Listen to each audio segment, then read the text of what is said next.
Hampton being the main office, and then with Allendale, Fairfax, Estill, and Bluffton.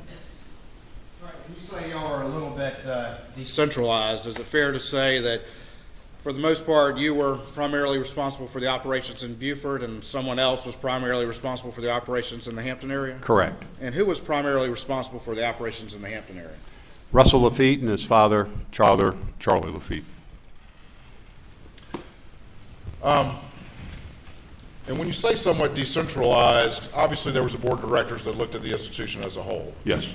But in practice, there was kind of a deference to the local folks on scene, you being in Beaufort and the Lafitte's being in Hampton. Is that correct? Yes. All right. I'm going to ask you to explain just a little bit, though, about the board of the directors and the executive committee. And again, if you could briefly describe to the court what those two entities are and how they operate so that we can understand the next questions. Well, the board of directors of the bank has the absolute authority and responsibility to run the bank, but they delegate the day-to-day managerial responsibilities to officers. Charlie Lafitte was long-serving CEO and chairman. Russell, COO, subsequently became the CEO.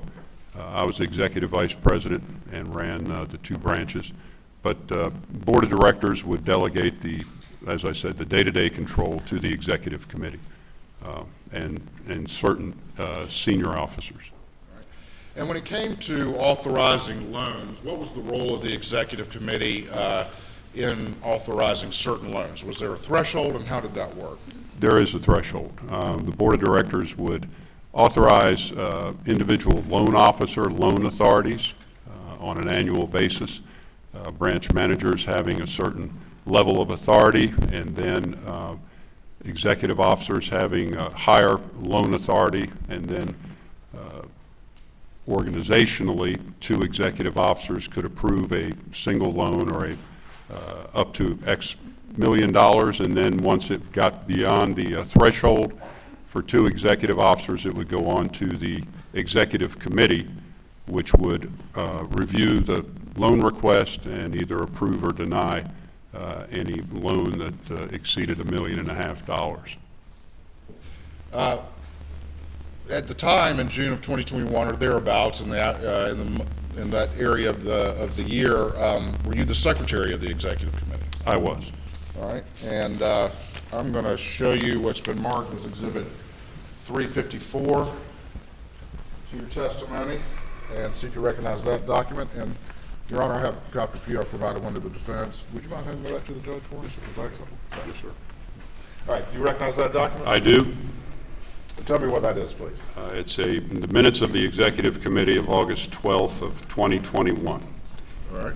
And a number of topics were discussed, but primarily the relationship of Richard Alexander Alex Murdaugh and his total relationship with the bank. All right. And this is on August 12th, 2021? Correct. Can I get the elbow, please?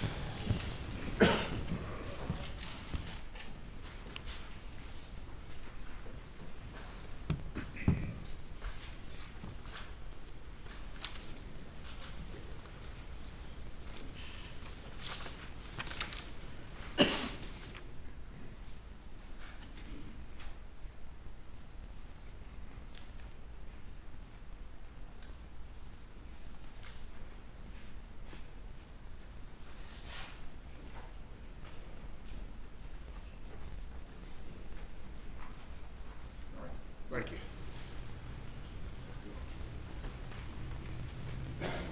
All right, so these are the minutes that you're referring to, is that correct? That's correct. All right, and there's a discussion right there, including reference to a memo that was distributed outlining the bank's relationship with Alex Murdaugh, is that correct? Yes, sir. And there's a reference also to the total indebtedness that Alex Murdaugh had to the bank at that point in time. Yes, sir. As of the day of that memo that was presented to the executive committee, Mr. Murdaugh owed directly or indirectly $4.2 million. $4.2 million, is that correct? Yes, sir. All right.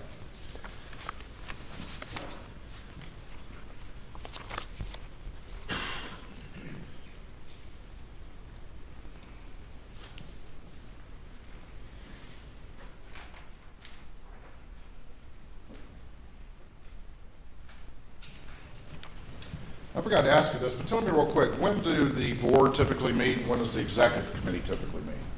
The executive committee typically meets on the second Tuesday of every month, and the board meets on the third Tuesday of every month. I'm going to show you what's been marked as Exhibit 385 for the purposes of this in-camera hearing, and see if you recognize that document. This is a copy of the minutes of the directors of Palmetto State Bank describing what took place at a board meeting on Tuesday, July 20, 2021. All right. And who's the secretary that authored those minutes? Ray Henderson. Okay. And you were present as a board member for this discussion? I was. All right. And what's the date again on that particular one? July 20, 2021. July 20, 2021. At that time, was there any discussion or any record of a discussion of any loan to Alex Murdaugh for $750,000? No, sir, there is not.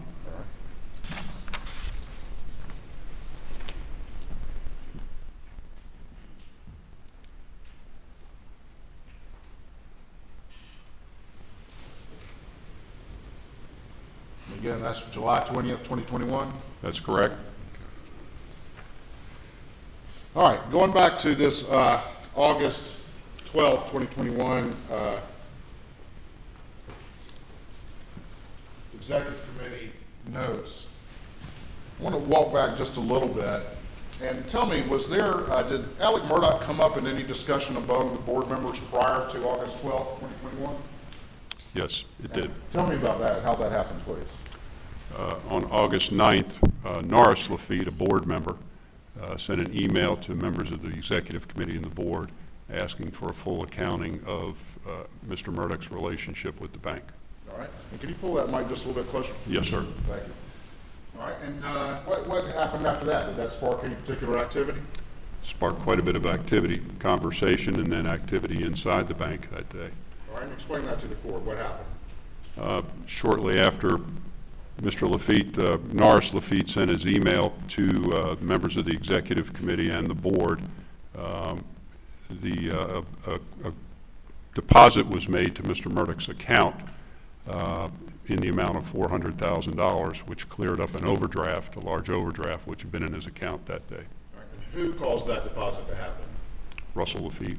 All right. And so there was a significant overdraft in Alex Murdaugh's account? On that day, yes, sir. Was it over $350,000 overdraft? Yes, sir. And so Russell Lafitte caused a $400,000 to be deposited into his account? Yes, sir. And that was after the email from Norris Lafitte asking about Alex Murdaugh on August the 9th? Yes, sir.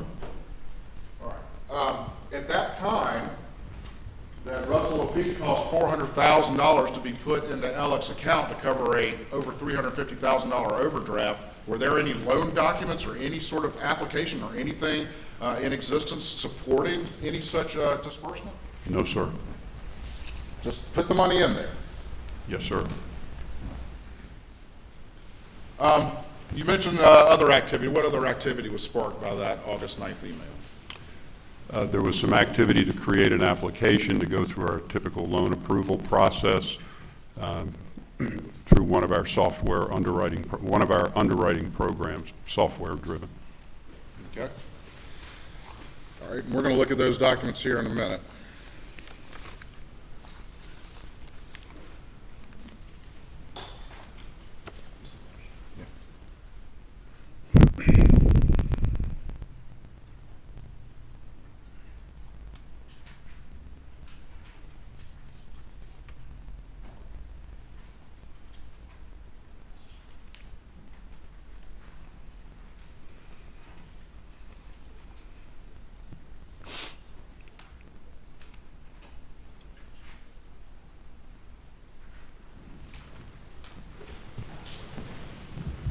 All right, I'm going to show you what's been marked as State 356 and see if you recognize that. This is a photocopy of a page 2 of a deposit checking account statement And that's in the name of Richard Alexander Murdaugh. all right. And what does that reflect on August 6, 2021, what the balance was in his account? A overdraft balance of $347,784.67. And what happens on August 9th, 2021? A deposit of $400,000 is made to this account. All right, and we see after that there's a transfer to checking of $20,000 that's done as well? Yes, sir. And you know what the purpose of that transfer was? No, sir, I don't.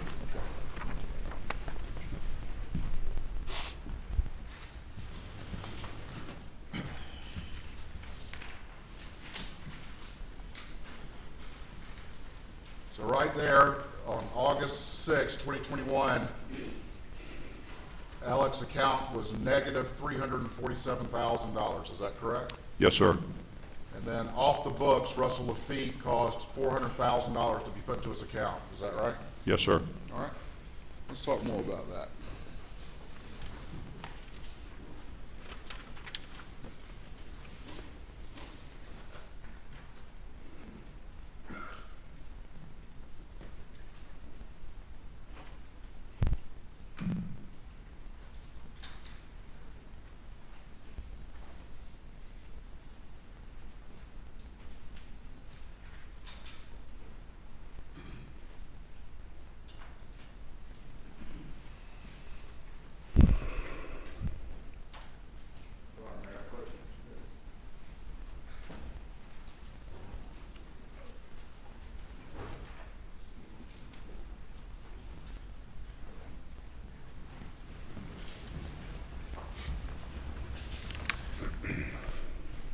I'm going to show you what's been marked as Exhibit 357 to your testimony and see if you recognize that.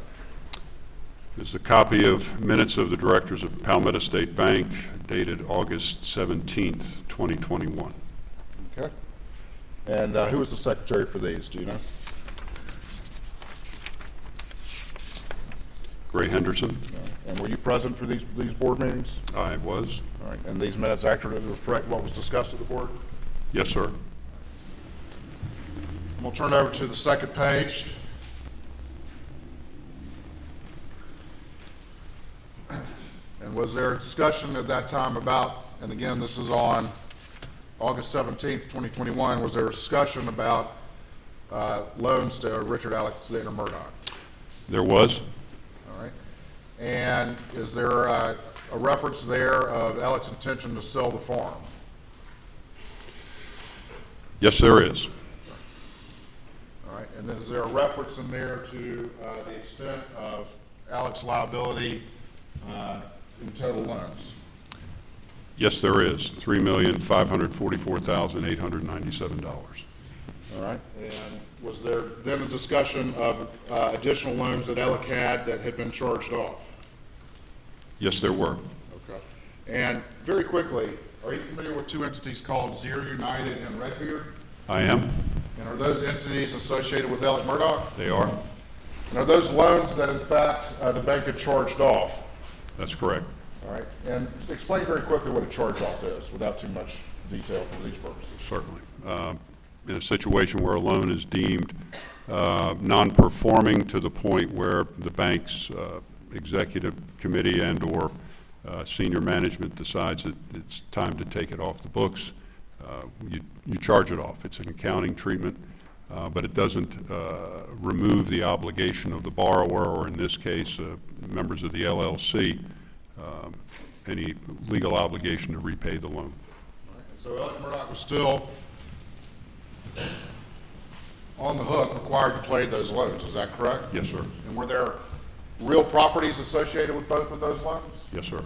And in the event Alex Murdaugh had tried to sell those properties, would the bank expect to be paid any outstanding balance plus interest and all the rest of it? Yes, sir. And in fact, was Alex still paying on those notes even though they were charged off? He had periodically, yes. And so the ultimate liability to the bank for Alex was somewhat larger if those are included. Is that correct? Yes, sir.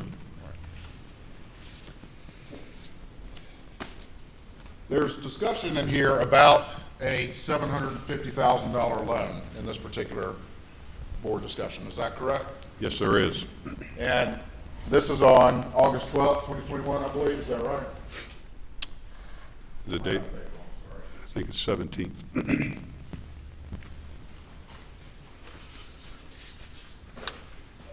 17th, excuse me.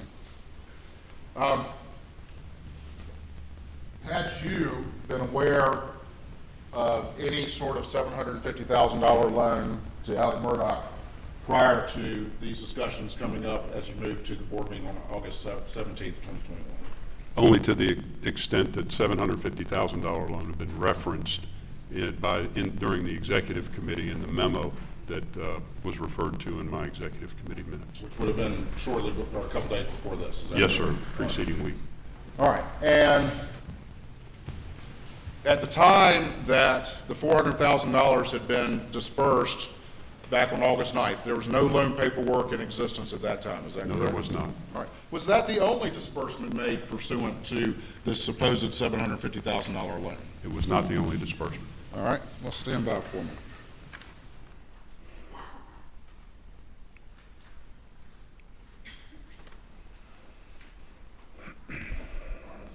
First packet I gave you. I'll show you what's been marked as States 358, and see if you recognize that.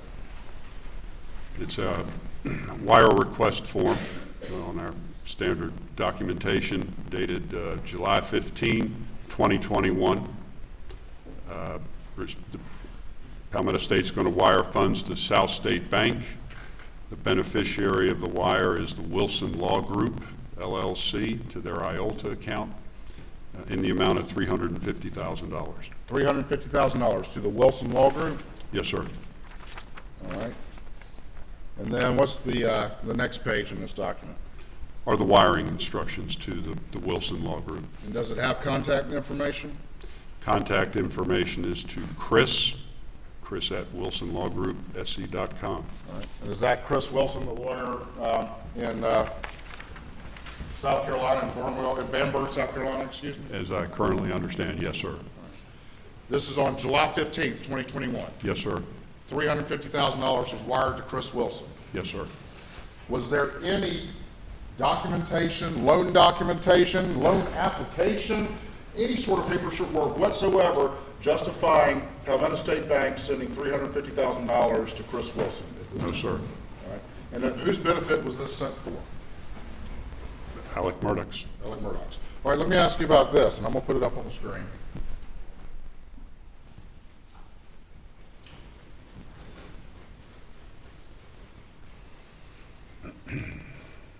And right now, there, it says sender information, and what does that say right there, please? Palmetto State Bank, LNOS. All right, and can you explain very quickly what LNOS is, what that is? It's an account the bank maintains. It's called Loans Not on System. Okay. And should that, should this wire have listed that as the sender? No. And explain that to the court, please. Had loan documents been signed that day, the sender would have been the borrower on the loan. In this case, it would have been Alex Murdaugh. But that's not what was listed, is it? No, sir.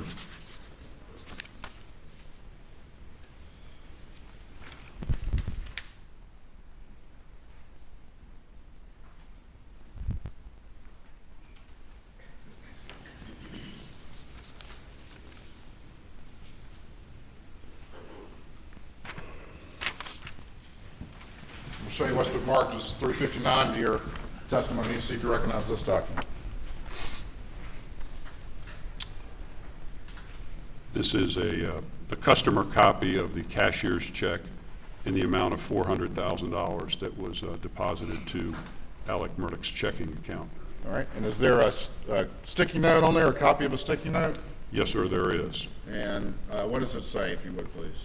It says Alex Murdaugh, $750,000, one share of Green Swamp Inc. stock, and the date is 7/15/21. We're going to talk more about that in a minute.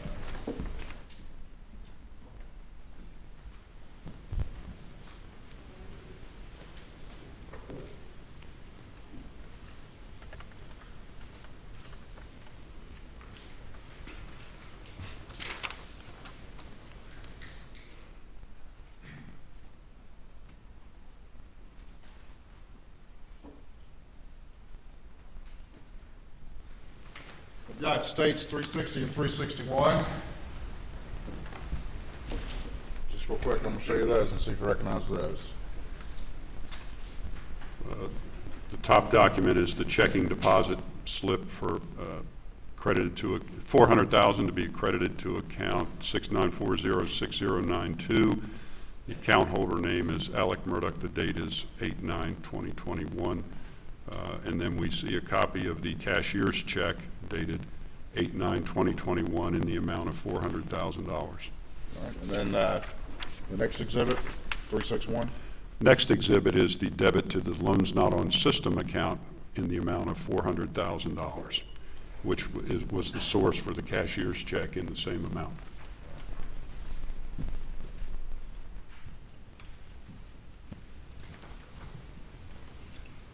And the date on those again? 8/9/2021. That was the same day that Norris Lafitte sent an email to the board directors making an inquiry about the bank's relationship with Alex Murdaugh. That's correct. Just a couple more.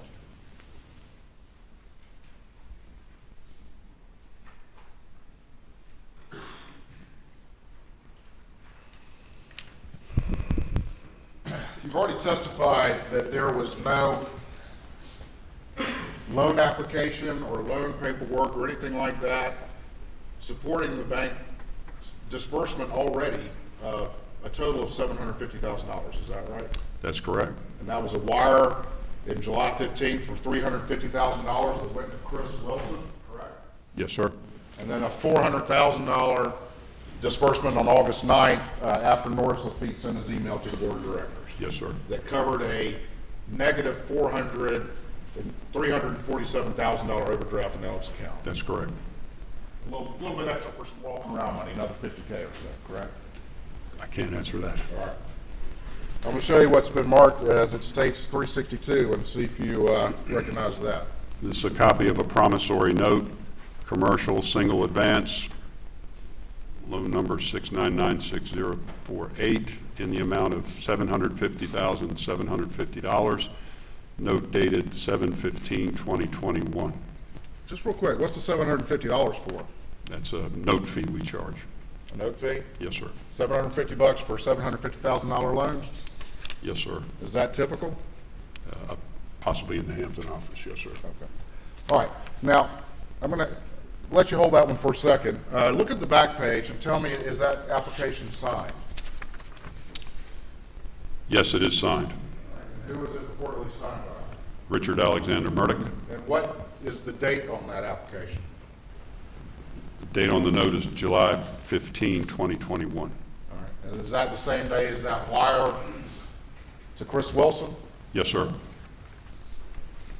Have you had a chance to examine that document and look at the records of the entity for which you're the chief executive officer? I have. Have you had a chance to look at the loan number? I have. And are those loan numbers sequentially generated by your system? They are. And in looking at that loan number, is there any way that document could have even been in existence in July of 2021? No, sir. And in fact, it had to have been generated after the August 9th email and after these disbursements. Is that correct? That's correct. I'll show you 363. Just give me 1 second while I put this on the screen.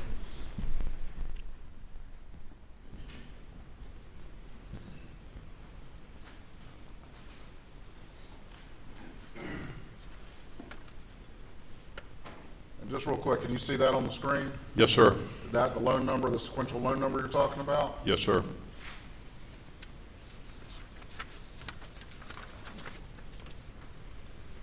And then that's the signature and the date that you're talking about. That's correct.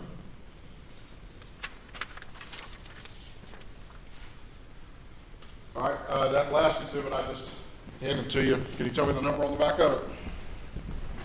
6996048.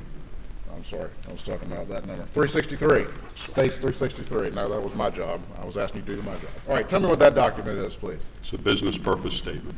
All right, and It accompanied the loan, 6996048.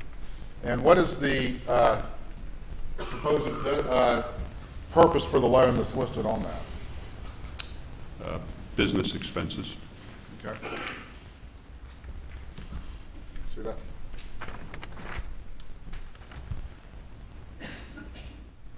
And again, this document's also dated 7/15/21. That's correct. But is this the kind of document that also would be generated along with the application that we just saw? It would in the note documentation system, yes, sir. All right. The application which you said could not have existed in July of 2021. That's correct. Let me go back. We had a reference to the board minutes.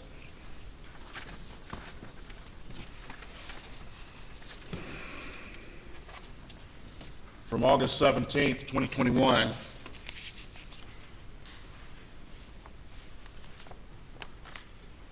And there was some discussion of this particular loan at that board board meeting, is that correct? Yes, there was. And there had been discussion at the executive committee meeting a little bit prior to that, is that correct?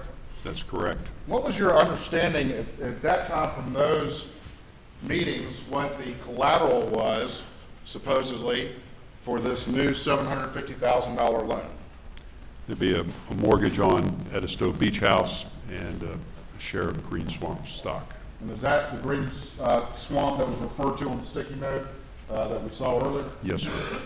And what is your understanding, though, as things developed as to whether or not that collateral actually was able to be used for this particular loan?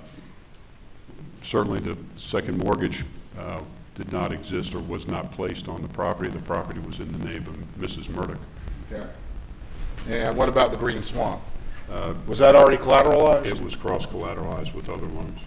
So this loan was heavily under-collateralized, is that correct? Yes, sir. Okay.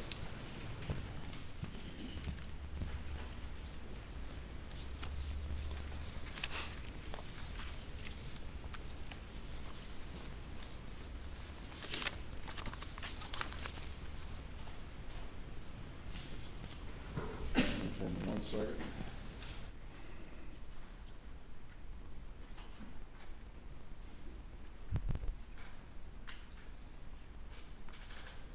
There's been some discussion about whether or not an appraisal had been ordered prior to June of 2021 for this supposed $750,000 loan. Was there an appraisal that had been ordered prior to June of 2021 on the Edisto property? There was. Did that have anything at all to do with some sort of loan for an additional $750,000? No, sir. And I'm going to show you what's been marked as states 364 and see if you recognize that document as an email, but there's an attachment. Email from Chastity Malfris to Charles Lafitte III, who's the bank's appraisal officer, referencing 3606 Big Bay Drive, Edisto. And it's an appraisal request form dated April 22, 2021. The intended use of the appraisal is for a refinance. Okay. And the balance is $200,000. All right, and so it's for a refinance. Explain what the refinance was for, if you could, to the court.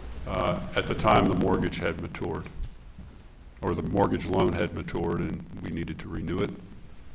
All right, it had already matured, is that correct? Yes, sir. So this was an existing debt, not any sort of new debt, and so the appraisal was because you have to renew this note that had already matured, correct? Yes, sir. Or it has to be paid off, one of the two. Correct. All right.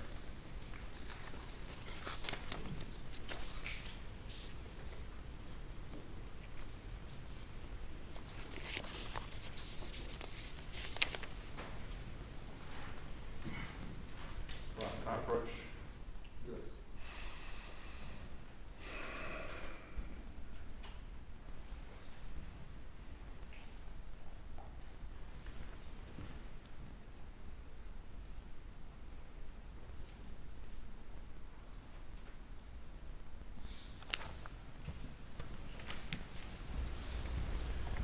I'll show you what's been marked as states 365 and see if you recognize that document. This was the memo summarizing, or this is a copy of the memo that summarizes the relationship of Alex Murdaugh with the bank. It was prepared and presented at the executive committee meeting. Okay.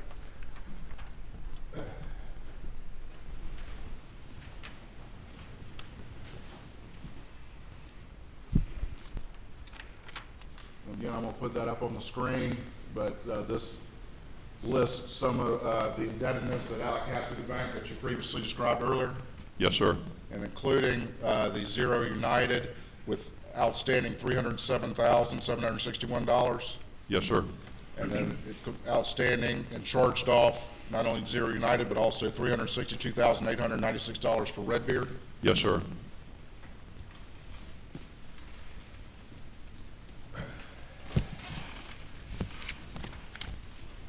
Just a few more.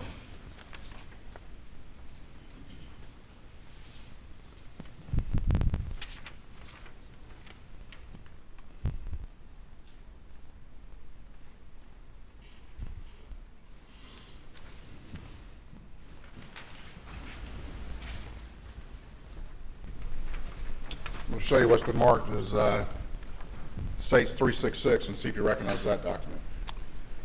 It's a document produced from our loan accounting system, and it lists all the notes, outstanding notes in the name of Alex Murdaugh, and also co-borrower with his father, Randolph Murdaugh III. All right, and that it lists the balances on those particular loans as of June 7th, 2021. That's correct. It does not include, though, the charged-off loans, Zero United and Redbeard, is that correct? That's correct.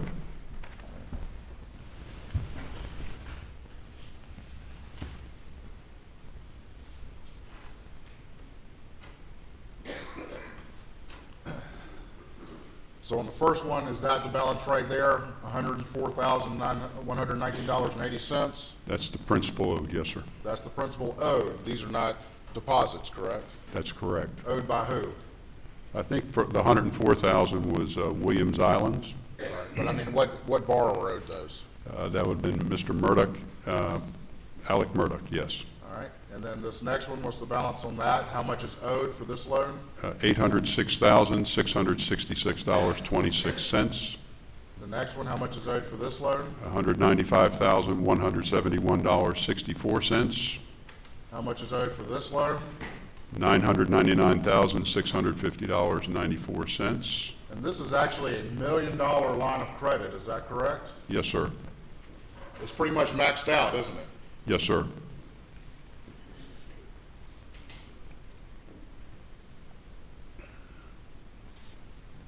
And then finally, this one right here, what's the balance on that? $91,368.90. Just a few more.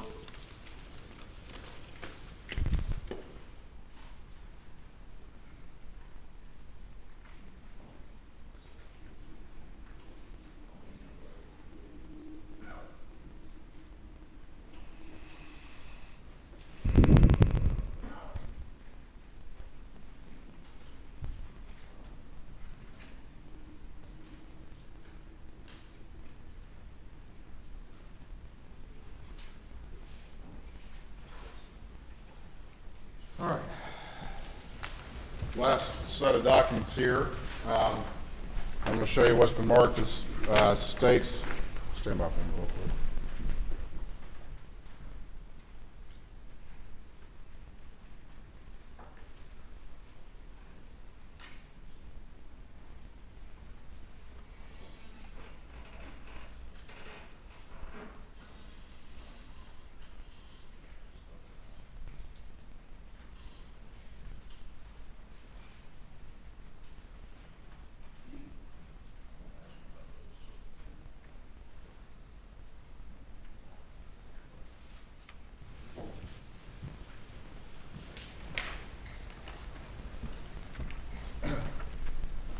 All right, I'll show you States 367 and see if you recognize that document.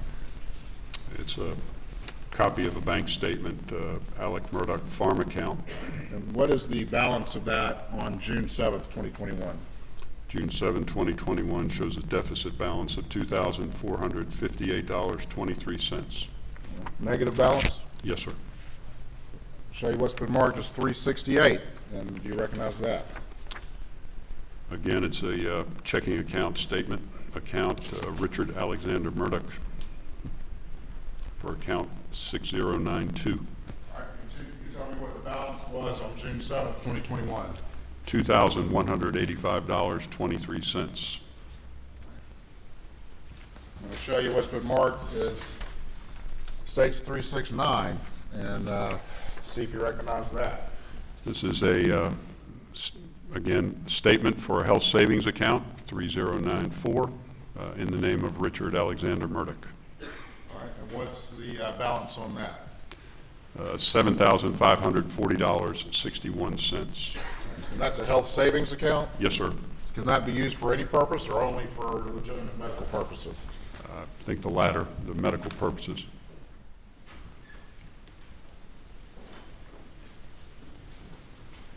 I'll show you what's been marked as States 370 and see if you recognize that.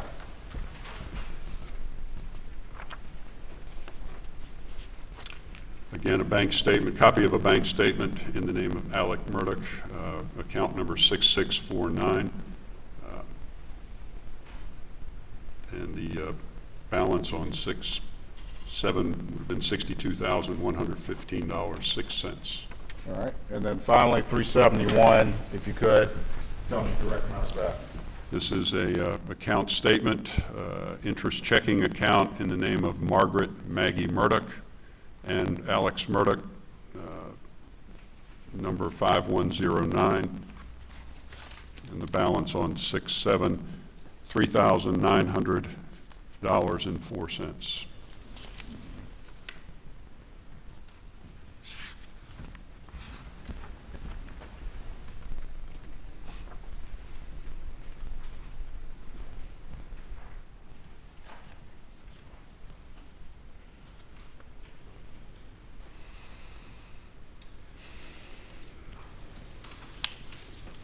Just have a couple more questions for you, for the purposes of this hearing at least.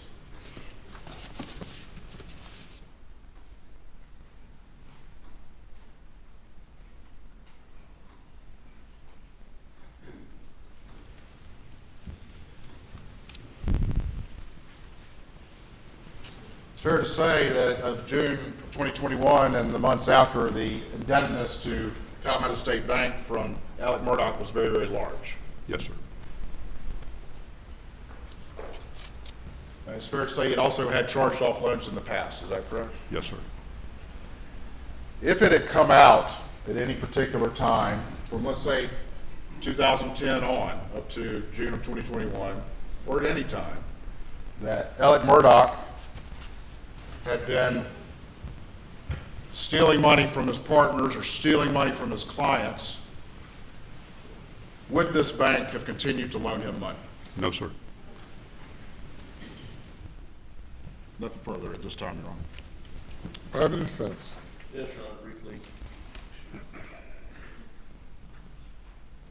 Just to be clear, Mr.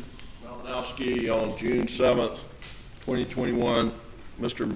Murdaugh was not overdrawn at Palmetto State Bank, correct? No, sir. Well, June 7. Yes, sir. Do you have his bank statement? Well, we just went through them. Right. Well, there was one statement, the farm account was minus $2,045. There was another account that was plus $2,185, according to Exhibit 368. His health savings account, Exhibit 369, had $7,540. Exhibit 370 had a positive balance of $62,000 and some change. And then Maggie's account, Exhibit 371, had $3,904. So, Yes, sir. so there's one account that was overdrawn Overdrawn. for $2,000, but positive balances in all the other. Yes, sir. And Alex Murdaugh had been a customer of Palmetto State Bank for many, many years. Is that correct? That's correct. And had he ever been denied a request from Palmetto State Bank for a line of credit or a loan up until September of 2021? To my knowledge, no. And in July of 2021, apparently he got a $750,000 loan that was approved according to the documents here by 3 members of the board of directors. Do you remember that? if I can find that.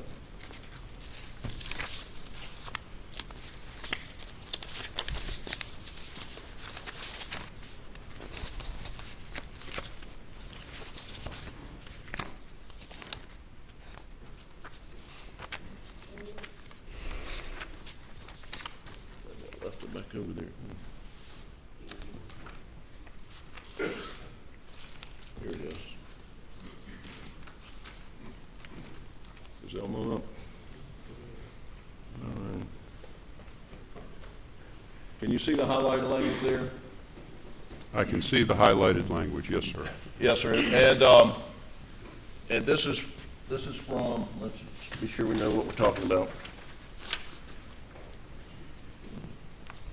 Minutes of the Board of Directors meeting, August 17th, 2021. Is that correct? Yes, sir. And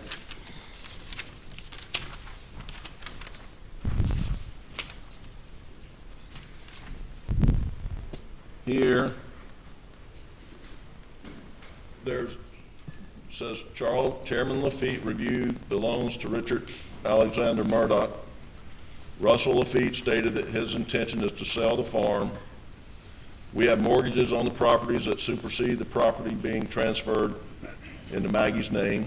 Now, what does that mean? Tell me about that. You have mortgages on the property that superseded the property being transferred to Maggie's name. Do you remember that? I guess it would reference the mortgages, the date of the mortgage and the date they were recorded on previous loans. So at some point in time, Alec transferred the Moselle property into Maggie's name. It's my understanding, yes. And before that date, your bank already had a mortgage on the property. Yes, sir. Is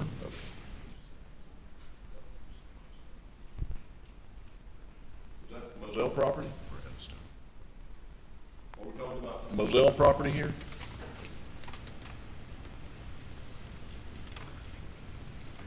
If you're referring to the farm, I'm assuming he's referring to Moselle, yes, sir.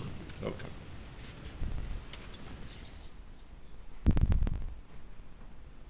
Then, at the last sentence of this paragraph, it says, Elizabeth Malinowski commented the $750,000 loan did not appear to have been approved by the executive committee.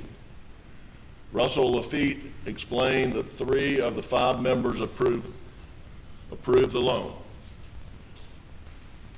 You recall that? I recall it, yes, sir.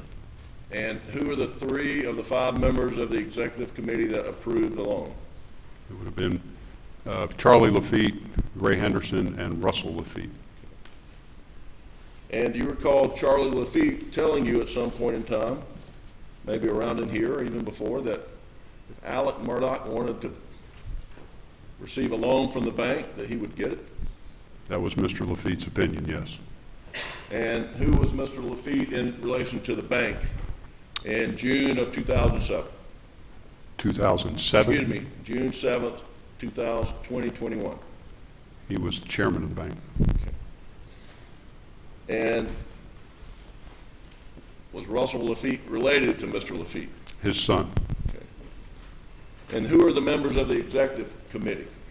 The executive committee, Charlie Lafitte, Ray Henderson, Russell Lafitte, Scott Swain, and myself. And so Mr. Lafitte, Mr. Charlie Lafitte's opinion was if Alex Murdaugh wanted a loan from the bank, he would get it. That was his opinion. And on the $750,000 loan he was provided, apparently without a lot of paperwork done on the front end, but it was approved by Mr. Lafitte, his son, Russell Lafitte, is that correct? Yes, sir. And his daughter, Gray Henderson, is that right? Yes, sir.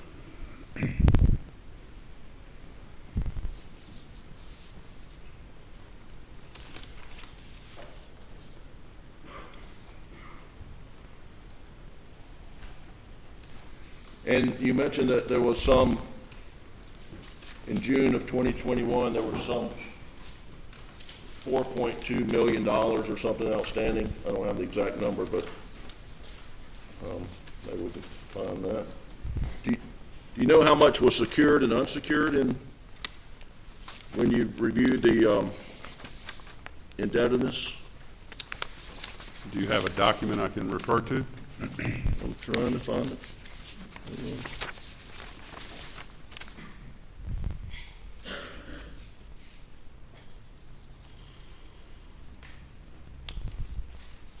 I'm going to put on the screen here.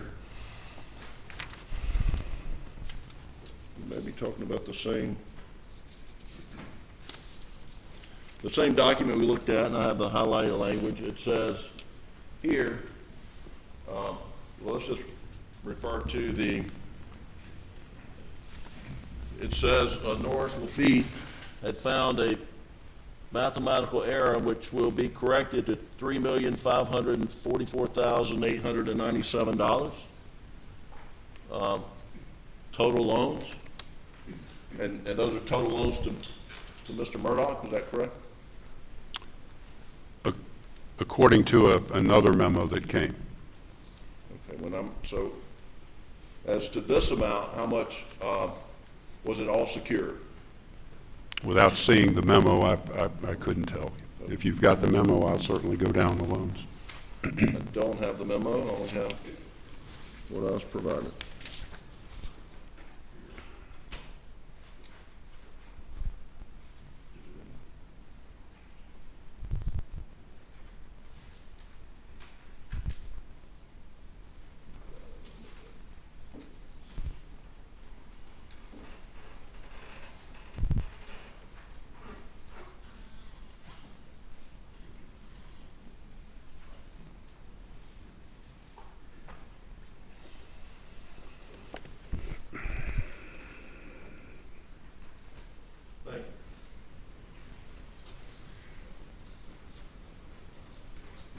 Does this memo set forth the collateral for the indebtedness to Mr. Murdaugh? And I am referring to Exhibit 365. Can you pull down that memo? There we go. Thank you. Can you read that? Yes, sir. Try to zoom in without putting too many shadows on it.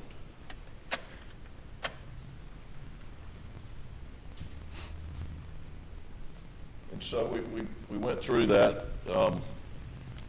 Is that the collateral for those loans?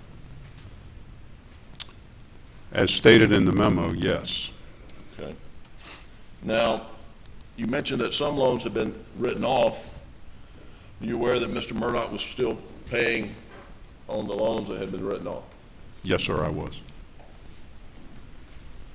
And you mentioned that, and had Mr. Murdaugh always paid the bank interest, monies he owed? And did he ever go in default? And let's put it like, did he ever go in default on any notes issued to him by Palmetto State Bank? Redbeard and Zero United? And those were the ones that were written off? Yes, sir. But he continued to pay those, correct? He periodically made payments, yes, sir.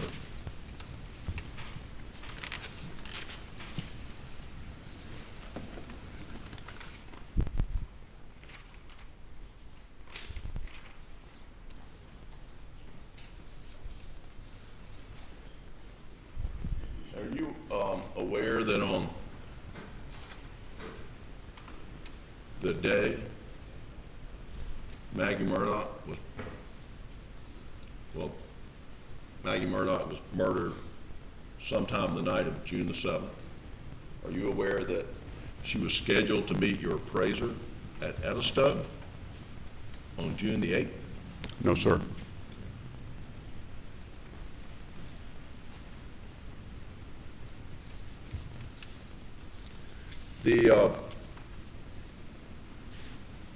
The Moselle property was titled in Maggie Murdaugh's name in June of 2021, correct? I believe that's correct. The bank had filed mortgages on the property that predated whenever that was transferred to Ms. Murdaugh, right? Yes, sir. The Edisto Beach House was titled in jointly in Alex Murdaugh and Maggie Murdaugh's names, correct? At one point, Before her death. I believe it was in her name solely at the time of her death. You do? Are you sure about that? I believe so.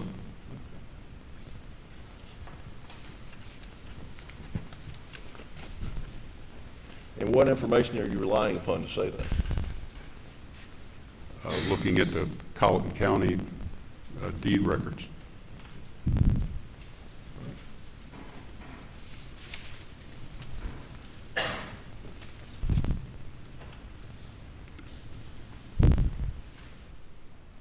One second, Your Honor.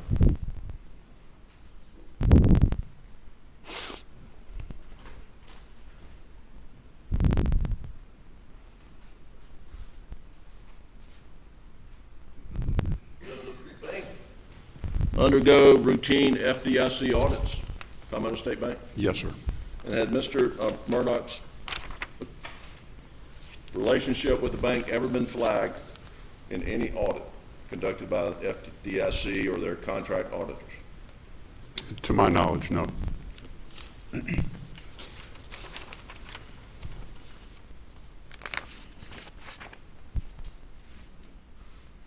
all the questions I have, Your Honor.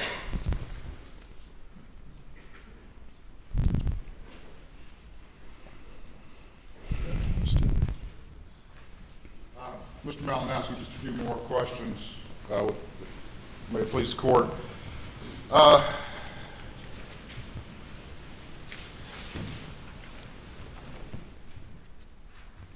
365 back that we were just looking at.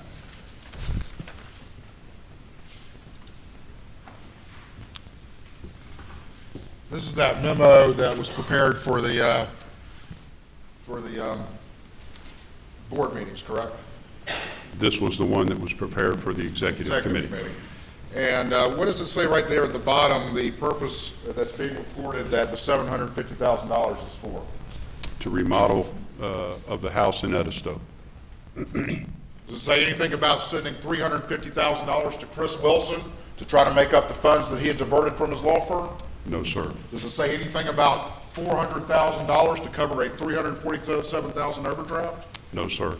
After June 7th was the first significant activity from the bank to Alec to provide that $350,000 off the books with no application whatsoever. Yes, sir. And after June the 7th, did his account run to negative $347,000? Yes, sir. And the bank kept paying. Yes, sir. Perhaps the most generous overdraft policy ever seen. Quite possibly.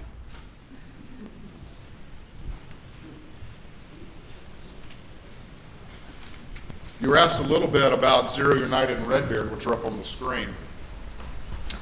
The bank did not foreclose on those properties, is that correct? That is correct. So Alex Murdaugh still owned those properties, correct? He and partners, yes, sir. All right, but if he were to try to sell them, could he have sold them without having to account to the bank?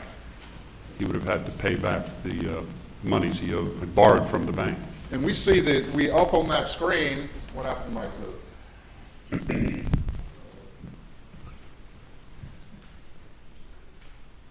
Back to 365. If he had tried to sell those properties, would he have just had to pay the bank those amounts listed there, or could it potentially be much higher than that? Potentially much higher. And explain to the court very quickly why it could be much higher than that he would have to satisfy before he could sell those properties. There would be accrued interest and any late charges and fees that accumulated since the date of the charge-off. Once y'all charged it off, it no longer was accruing interest and penalties and fees on the books at least, correct? Yes, sir. But if you were to, if he was to try to sell that property and the buyer came to you or to see how much they needed to pay y'all out of the proceeds before title could transfer, y'all would go back and look at all that interest that hadn't been paid over that time. Yes, we provide a payoff statement which would have included principal, accrued interest or lost interest to that date and any late fees and charges. And he would be unable to sell those properties and transfer title until some arrangement was reached with the bank. Yes, sir.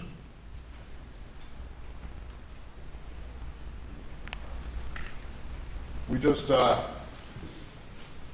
you were just asked about whether or not Maggie was going to be meeting an appraisal at the Edisto property, but you've testified in no uncertain terms that that appraisal was to renew the mortgage that was already in existence that had matured, correct? Yes, sir. It had nothing to do with a new 750. Yes, sir.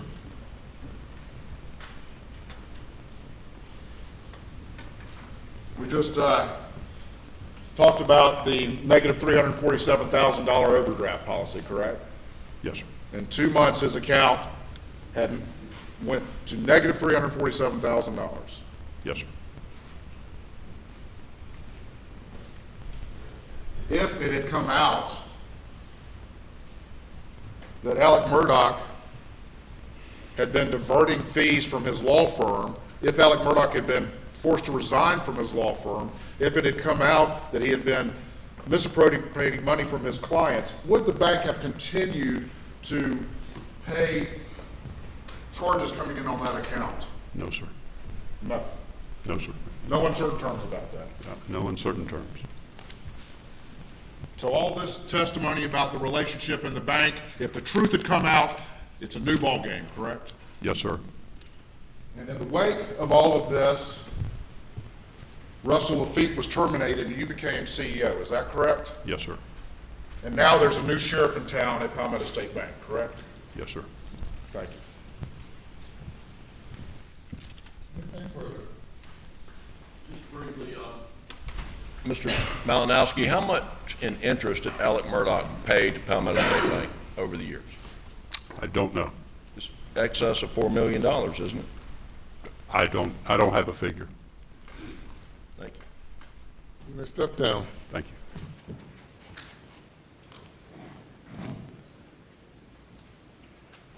Let me call your next witness. Thank you, Your Honor. We'll stand just a moment while that next witness is coming.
All right, in order.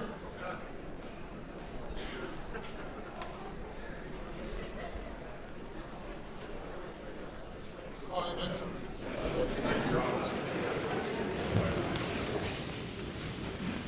The state calls Tony Satterfield.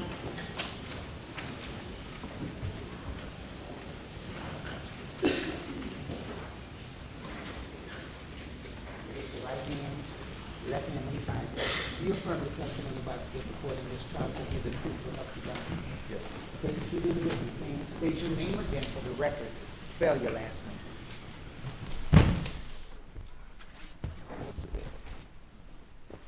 My name is Michael Satterfield. My last name is spelled Satterfield. How you doing today? Good, how are you? All right, pull that mic to you just a little bit close so we can hear you good. How old are you? I'm 33. All right, where do you work? I work at Newport Memorial Hospital Okay. And where'd you grow up? in Hampton. For the purposes of this hearing, we're just on a hearing in front of the judge to determine the admissibility of some testimony. So I'm just going to ask you a few questions, not everything I might ask you if we were in front of the jury. You understand that? Yes, sir. Okay. Speak up for us, because the court reporter and everybody needs to hear you.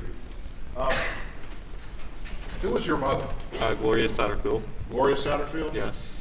And is Gloria still with us? She's not. And when did she pass? February 26, 2018. 2018? Yes, sir. And who did she work for when she passed? Alex and Maggie Murdaugh. Okay. And do you know Alex Murdaugh? I do. Do you see him here in the courtroom today? I do. Can you point him out? Yes, right there. Your Honor, can the record reflect he's identified the defendant? It's that camera. Yeah, where is he? Where is he? What was that, sir? I'm sorry. Pardon? Point him out again if you would, please. Right there. Right. Can you tell me what jacket he's wearing? A navy blue jacket. It does. Thank you, Your Honor.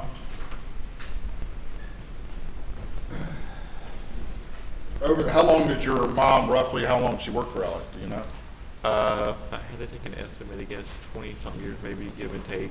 I don't know the exact years. Okay. And slid up just a little bit more. Talk right into that mic. There you go. Just a little bit.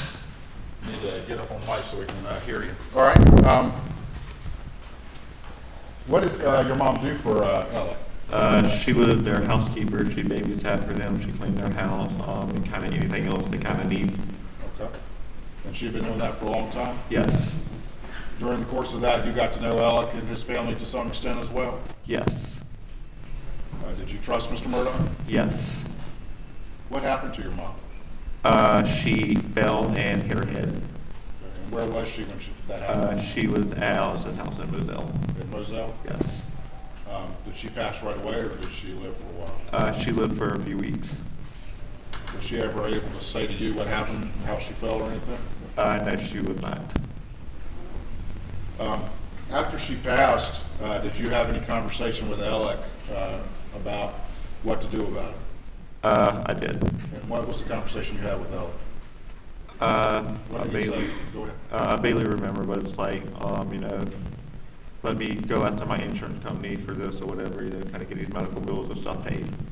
Okay. So he said he was going to go after his insurance company Yes. and get medical bills for your mom paid? Yes. Did he say he might get money for you and your brother? Yes. Did he say how much that might be? No. Ultimately, was there a lawsuit filed? Yes. And who did you consider your lawyer was in all of this? Alex. At some point in time, did he bring another lawyer in? Yes. And what did he tell you about that? He said, if I understood it correctly, I can't do it myself because conflict of interest. I'm going to send it to my buddy, Corey Fleming. Corey Fleming? Yes.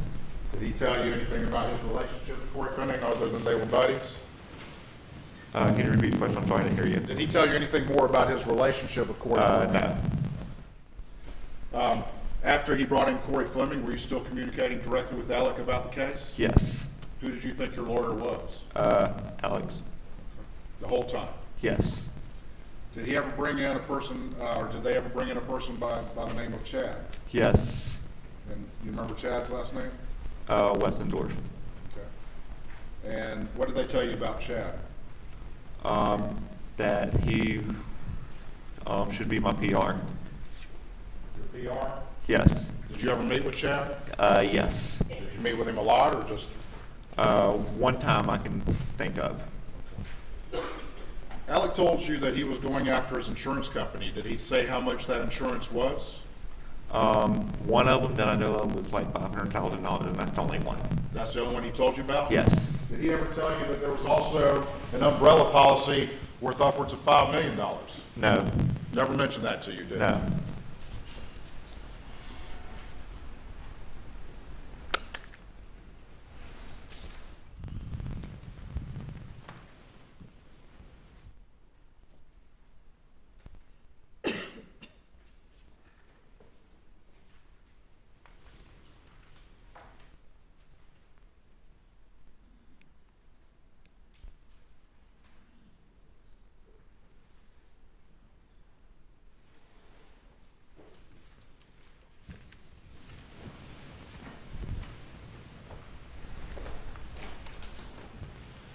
Course indulgence, 1 moment.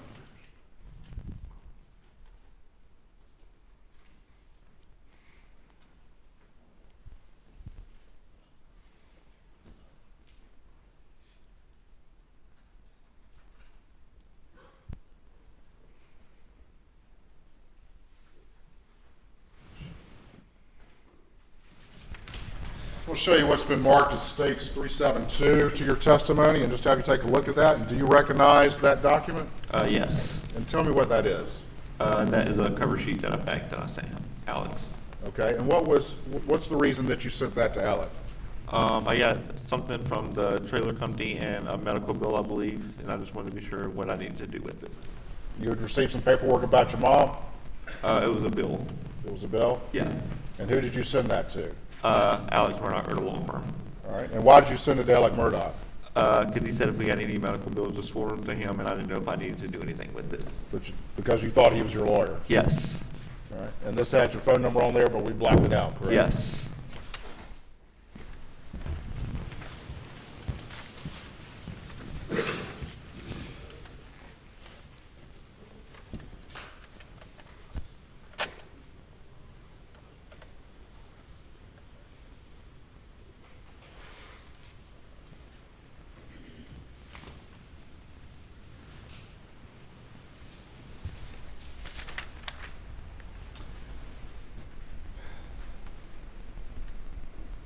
As time went on, did you have conversations with Alec asking him about the case and what was going on with the case or anything like that? Yes, not very rarely, but every few months or so. And what would he tell you just generally over First, it was hard-hearted, like it was making progress, and he kind of left it at that. He said it was hard, but they were making progress? Yes. Did he tell you anything about whether or not you and your brother were to get any money after the medical bills were paid? Said he was hoping. All right. Did he give you any idea of the amount? If I remember correctly, one time he said trying to get each of you at least $100,000 apiece. Each of you, you and your brother? Yes. At some point in time, did your family advise you that there was some media reporting about a settlement in the case? Yes. All right. And at that time, had you heard anything from Alec or Corey or Chad or anybody about a settlement in the case? No. All right. And what, if anything, did you do after your family? Did they ask you to do anything? Yeah, they said you might want to kind of follow up on it and kind of see. And did you make a phone call to Alec? Yes. All right. And what month was that in? I believe the last time I talked to him was in June of 21. June of 21? Yes. Around the time of the murders? Yes. And what did you ask him? I can't believe what I asked him, but it was still making progress and be ready to settle, by the end of the year. He told you it was still making progress and he was hoping to settle by the end of the year? Yes. Did he tell you that they had already gotten a settlement for $505,000? No. Did he tell you that they had already gotten a settlement for $3.8 million? No. Had he ever told you that there was an umbrella policy for $5 million? No. Did he ever mention to you anything about Forge? No. Did he mention anything to you about structuring any settlement? No. Did you give him permission to steal your money? No.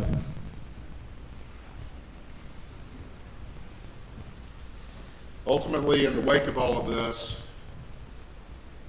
you've come to find out that there was a settlement for $505,000, correct? Yes. And it was diverted by Alex Murdaugh, correct? Yes.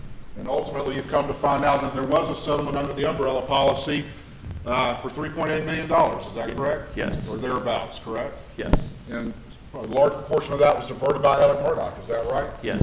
Did you ever get 1 cent from Alex Murdaugh when he was still, before all of this happened? No. And it took, after this happening, it took a legal process for that to happen. Is that right? Yes. And ultimately, is it your understanding that he confessed judgment to taking money from both of those? Is that Yes. right? In June of 2021, you made a call to him asking the status of this case. Is that correct? I can't remember if he called me or if I called him, but yes, I talked to him in June 2021. You talked to him in June of 2021? Yes. And there were reports in the media about that settlement, correct? Yes. Thank you. Thank you. And please answer any questions the defense has, okay? By the defense.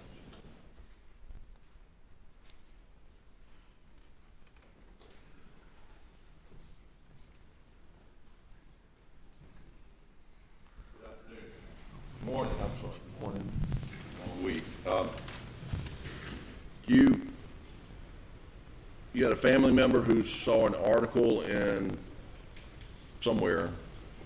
Do you remember where the article was published? I don't remember exactly where they found it at or seen it at. Okay, but after that article was published, that's when you started making inquiries and you contacted Mr. Murdaugh? Yes, once they seen the article or whatever, they'll let you need to follow up on it, and, yes, and I can't remember if he called me or if I called him. And do you know whether you called him on the cell phone? It was on his cell phone, normally that's how I called him, yes. So you called him on the cell phone? Yes. Okay, and his cell phone record would reflect, how many times did you call him? What was that? How many times did you call him? Like, once, twice, three, we talked like 3 or 4 times, throughout the whole year, if I remember correctly.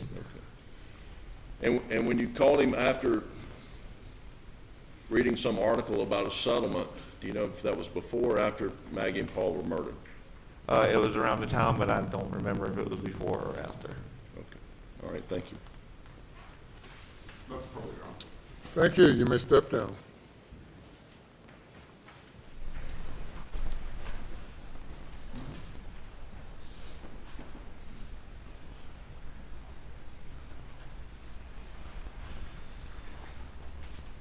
Next witness. Your Honor, can we have just a very quick break to get the exhibits ready for that? Yes, sir. Thank you. We'll take 5 minutes or so.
Call your next witness.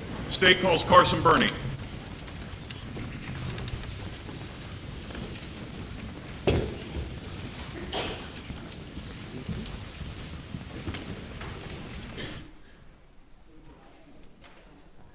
you affirm the testimony about the public court shall be the truth, so help you God? I do. And to take a seat in the witness stand.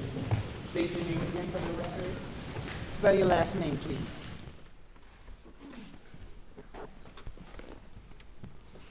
Carson Burney, B-U-R-N-E-Y. Morning, Mr. Burney. Good morning. Still morning, just barely. It is- Where do you work, Mr. Burney? I work for the South Carolina Attorney General's office. And what is your job and title at the South Carolina Attorney General's office? I am the forensic accountant in the state grand jury division. All right, and how long have you been a forensic accountant? Approximately a year and a half. All right, and what do you do as a forensic accountant for the state grand jury? As a forensic accountant, I identify, compile, analyze different financial records to include bank statements, credit card statements, loan documents. I also trace assets from source to ultimate disposition.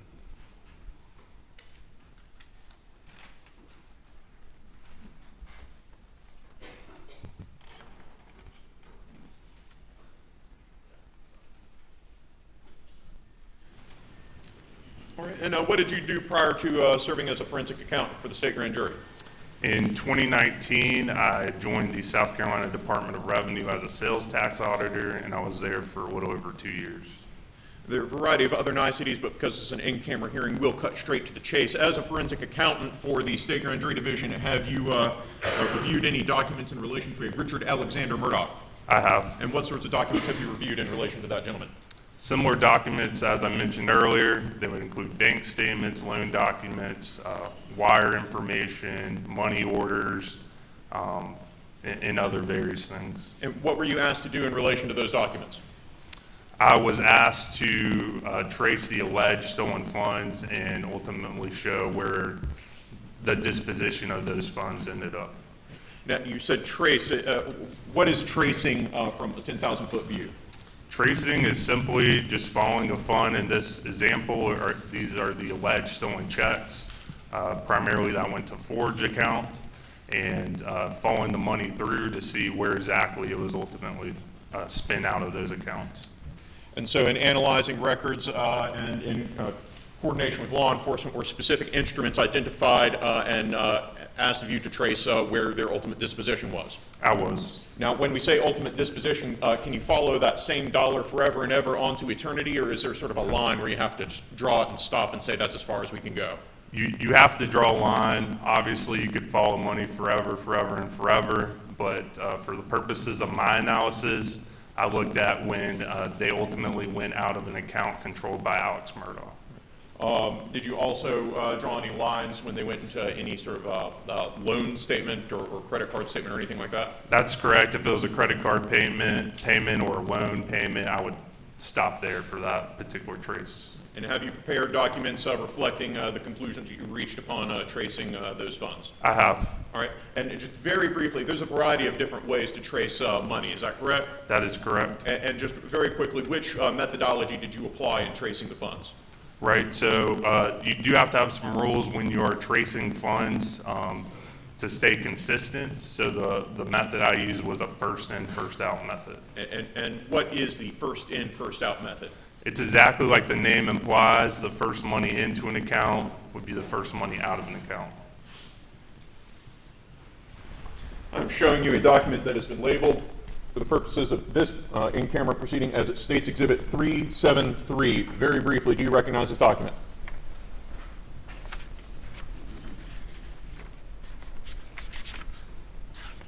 I do. What is it?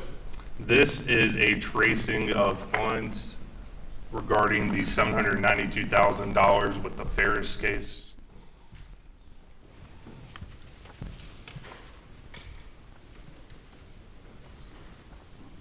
May I please have the honor?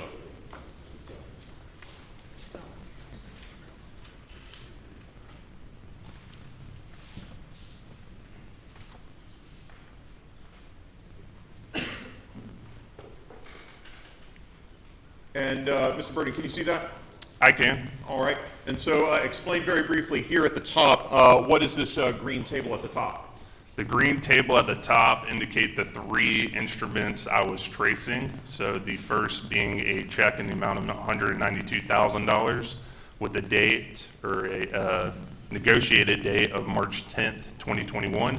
Second, a $375,000 instrument that was ultimately negotiated on March 23rd, 2021. And the last is a instrument in the amount of $225,000 that was ultimately negotiated on April 20th, 2021.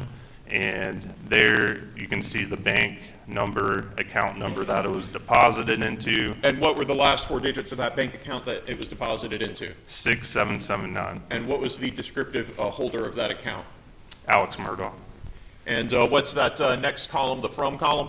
The from column is where the check was from, and you can see it was a Wilson Law Group IOLTA account. And in preparing this document, did you have to review a considerable amount of bank records in order to prepare? A lot of bank records. A Yes, lot sir. of bank records? Yes, sir. And specific instruments, correct? That is correct. All right, and down here below, what is this blue table? The blue table is a pivot table, which is just a summary in Excel. That shows the ultimate disposition of where that money went, and you can see at the bottom it will total out to the initial amount of money that went in. All right, and not to call out any too many specific transactions because we are in an in-camera hearing, but we have here, for example, C.E. Smith, $507,561.63, and then the number 26 next to that. Can you briefly explain what those different columns stand for? So the first column, you can see where it came out of the bank account. Those descriptors are what was written on the check or what was done with the check, as you can see with cash withdrawal. And then the total amount is in the total column. And then finally, you have the number of checks in the last column.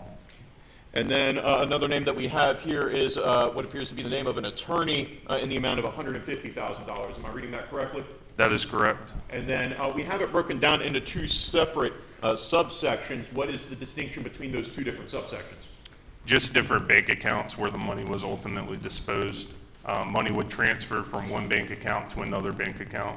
So I try to differentiate those two different accounts. And I jumped ahead of myself a little bit getting into this first tracing exhibit, but just generally speaking, upon your review of all of the different bank accounts associated with Alex Murdaugh, what was the general flow of funds? Did they primarily go into one bank account, or did they go into one bank account and then into others, or how did it work? So with the forged checks, typically they would transfer out to other accounts.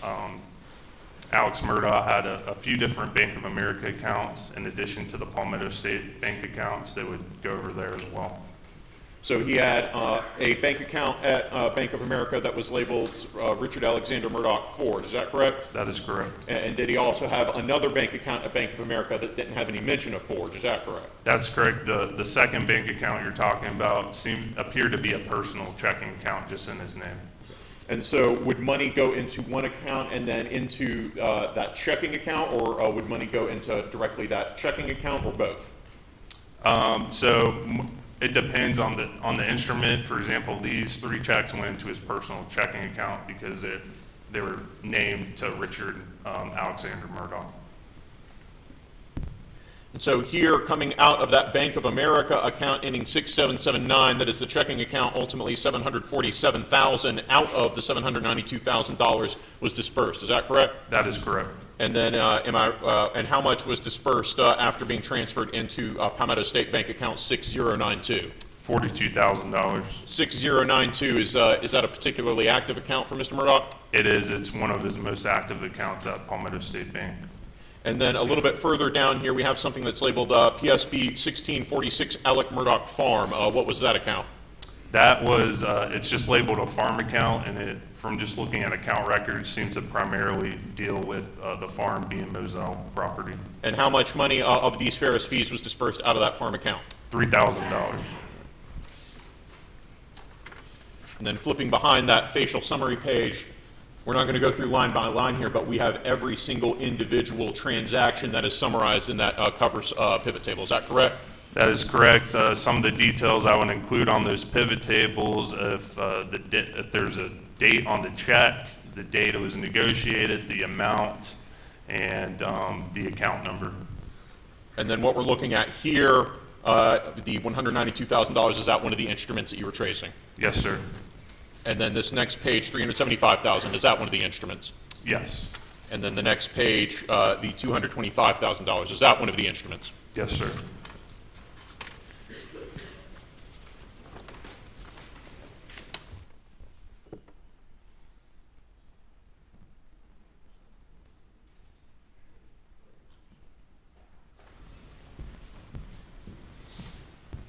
Mr. Bernie, I am showing you a document labeled at this time as States Exhibit 374. Do you recognize this document?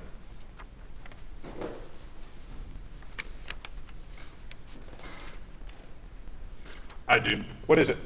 This is a tracing summary for a check in the amount of $403,500 from the Moss, Kuhn, and Fleming client trust account.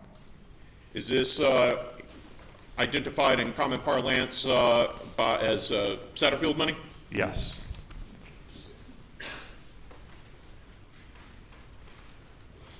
It's a little bit tiny. I'm going to see if I can zoom in just a bit. Never mind, we'll just stick with this. All right, so on what date was that $403,000 deposited? January 9th, 2019. And I said the number, but how much money are we talking here? $403,500. All right, and then how much was ultimately, into what account was it deposited? It was deposited into the Forge account ending in 7625. And in descriptive terms, which account is that? The Forge account. The fake Forge that account? was DB, yes, sir. All right, and from that account, were any funds ultimately dispersed? Yes. How much? 7625, you can see a cash withdrawal in the amount of $12,500 All right. over two different transactions. But otherwise, was that money moved into other accounts? Yes, primarily yes. And from the Bank of America checking account, how much money was ultimately dispersed? $3,970.07. And then was that money further transferred into other accounts? It was. Which account was it primarily transferred into? Into the account ending in 6092 at Palmetto State Bank. And out of that Palmetto State Bank account, how much money was ultimately dispersed? If you could move it down a little bit. There we go. Looks like $387,029.93. I'm not going to go through all of these payments that were made, but there's a cluster of payments here at the top: payment to loan, payment to loan, payment to loan. What are those, generally speaking? Those are loans that were held at Palmetto State Bank that were under Alex's name, at least some of them in part, some of them in solely him. And these items in parentheses, are those just sort of descriptors of those particular loans? Yes, they're for my notes, so I could identify which loan number went to which loan. And you specifically reviewed the loan documents in relation to each of these loans, correct? Yes, sir. So you're familiar with the supporting documentation for what they were collateralized by? Yes. So here at the top, we have a loan for Redbeard, correct? That is correct. And a payment on that in the amount of $47,000 some odd dollars. Yes, sir. And then for Zero United in the amount of $55,684 and some change. Is that correct? That is correct. And then a payment on a Moselle loan. Is that correct? Yes, sir. And how much was that one? $65,238.92. And then a payment on a GMC Yukon. How much was that payment? $75,099.35. And how much was paid on this Moselle note? $104,056.51. And then once again, as with before, in these yellow tables, you have the specific transactions that you traced using that first in, first out method, correct? Yes, sir. And is this the instrument that you traced? Yes, sir.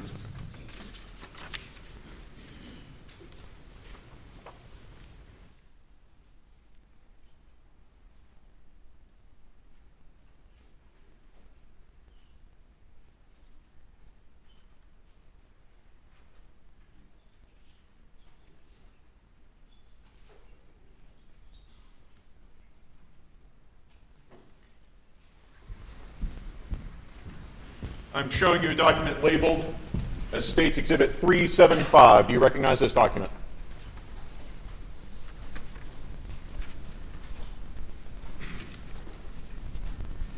I do.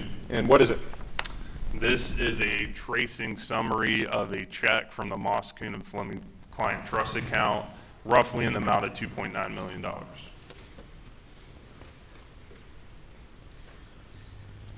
And when was this instrument deposited? That was May 15th, 2019. And you indicated it was roughly $2.9 million? Yes, sir. And into what account was it deposited? Into a Forge account ending in 7625. And here we have a summary table of all the various expenses that $2.9 million funded. The sum total, this first account appears to be the farm account. How much money was ultimately dispersed from the farm account? $147,247. And this next one would be for the checking account, is that correct? That is correct, ending in 6092. And how much money, this one's a long one, so we have to flip over. How much money was ultimately dispersed from that checking account? $1,429,753. And this next one says 6649. Is that an additional account at Pembina State Bank? That is another checking account under the name of Alex Murdaugh. And how much was ultimately dispersed from that account? $13,000. And then here we have 6779 BOFA. Is that the checking account at Bank of America? That is a personal checking account at Bank of America. And how much was ultimately dispersed from that account? If you scoot it up just a hair, I keep looking down and you're looking up. My bad. $1,208,449.89. All right, and to identify just a handful of specific transactions or specific individuals who received some of this money, here we have a C.E. Smith. We actually have a variety of names here. In reviewing the instruments, did you see any sort of pattern of differentiation of checks all going to the same person? I did. I saw it in different names. Just off the top of my head, it was over 10 different variations of that name. Okay, but all of those different variations, to your understanding and working with law enforcement, who is it your understanding all those checks refer to? Curtis Edward Smith.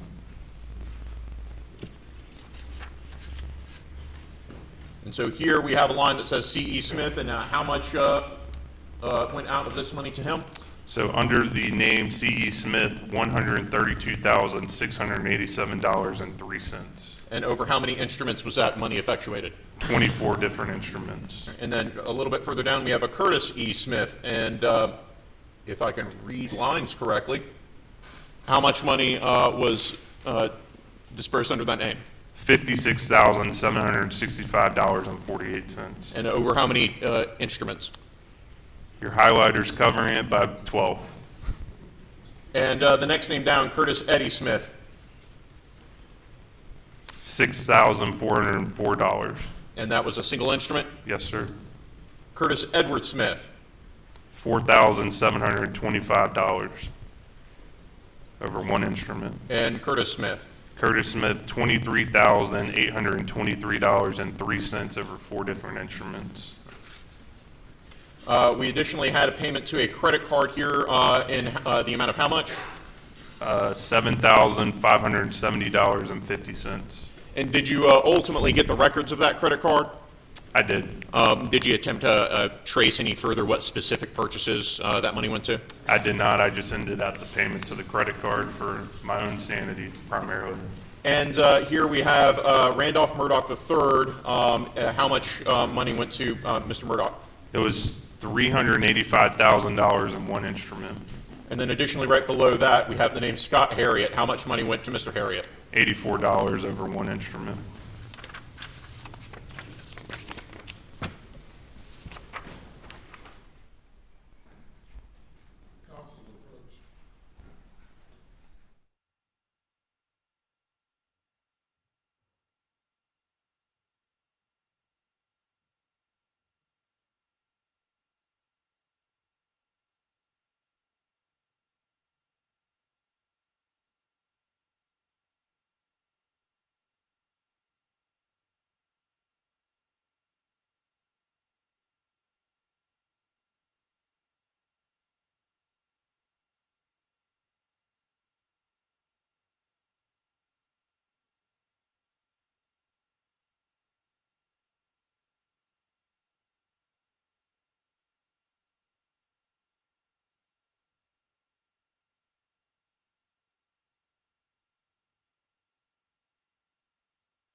see if we can accelerate this process a little bit.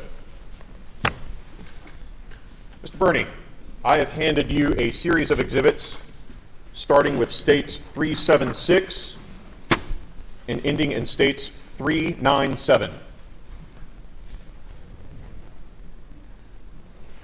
Do you recognize these documents?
I do.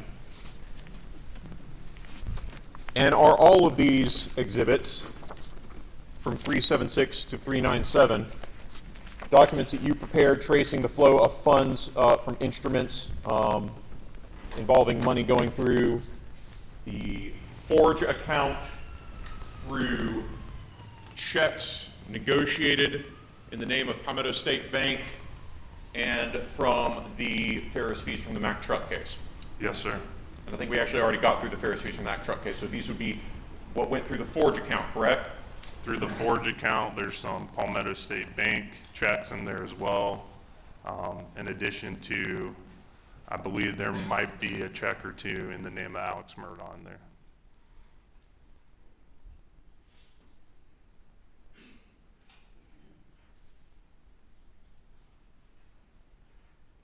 And throughout all of these tracings and all of these summaries, do they reflect that the money that Mr. Murdaugh took went to his personal use and benefit? They do. And these are ordered in, roughly speaking, reverse chronological order, correct? Correct. Going from 2021 all the way back to a date of deposit on December 20th, 2011. Is that correct? That is correct. Your Honor, if I understood correctly after briefly conferring with counsel for the defendant, that they would be willing, for the purposes of this hearing, to stipulate to the admissibility of these documents for the court's in-camera review. Have I stated that correctly? You have. All right, so stipulated. Your Honor, in the interest of time, I would present these documents to the court as admitted. Provide the original to the court reporters and provide the court a copy of them. Yes, Your Honor. All right, very good. And that would be no further questions. All right, We have no questions. Sure. all right, thank you, sir. Thank you.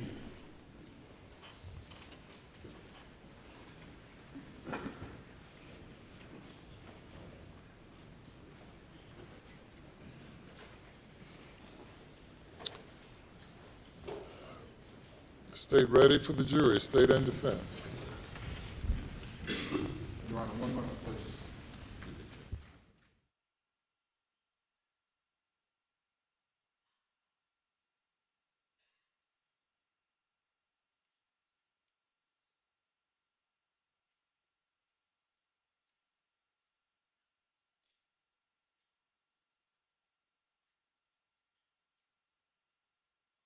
Now, Your Honor.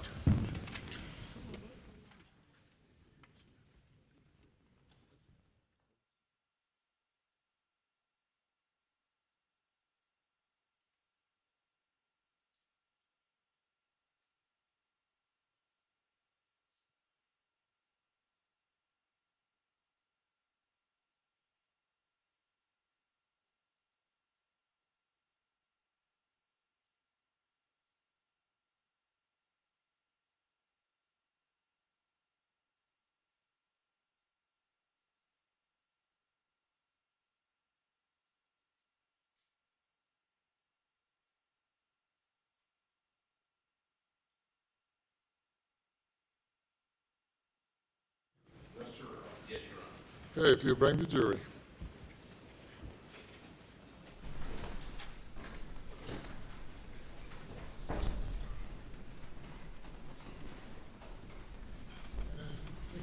Based on the jury, we'll stand for a moment.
Jury is present, sir. Thank you.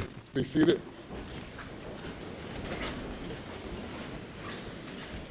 All right, good morning. All right, welcome back. Day number 10. State's case, next witness. State calls Tom Darnell.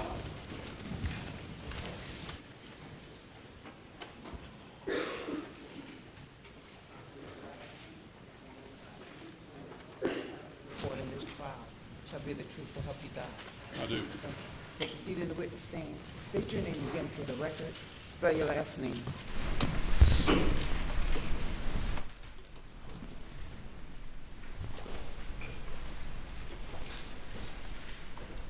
My name is Thomas Edward Darnell. Last name is spelled D-A-R-N-E-L-L. Good morning, Agent Darnell. Good morning. Could you tell the jurors where you work? I am a fingerprint examiner at the State Law Enforcement Division of Forensic Crime Lab. And how long have you been a fingerprint examiner for SLED? Approximately 30 years. Can you tell us some of your training, education that you've had? Yes, ma'am. To begin with, I have a Bachelor of Science degree in Criminal Justice from the University of South Carolina, where I graduated in 1982. I started my employment with the Richland County Sheriff's Office in Columbia, where I was employed for about 8 years. I started my career at SLED in 1990 in the Lake Print Crime Scene Department.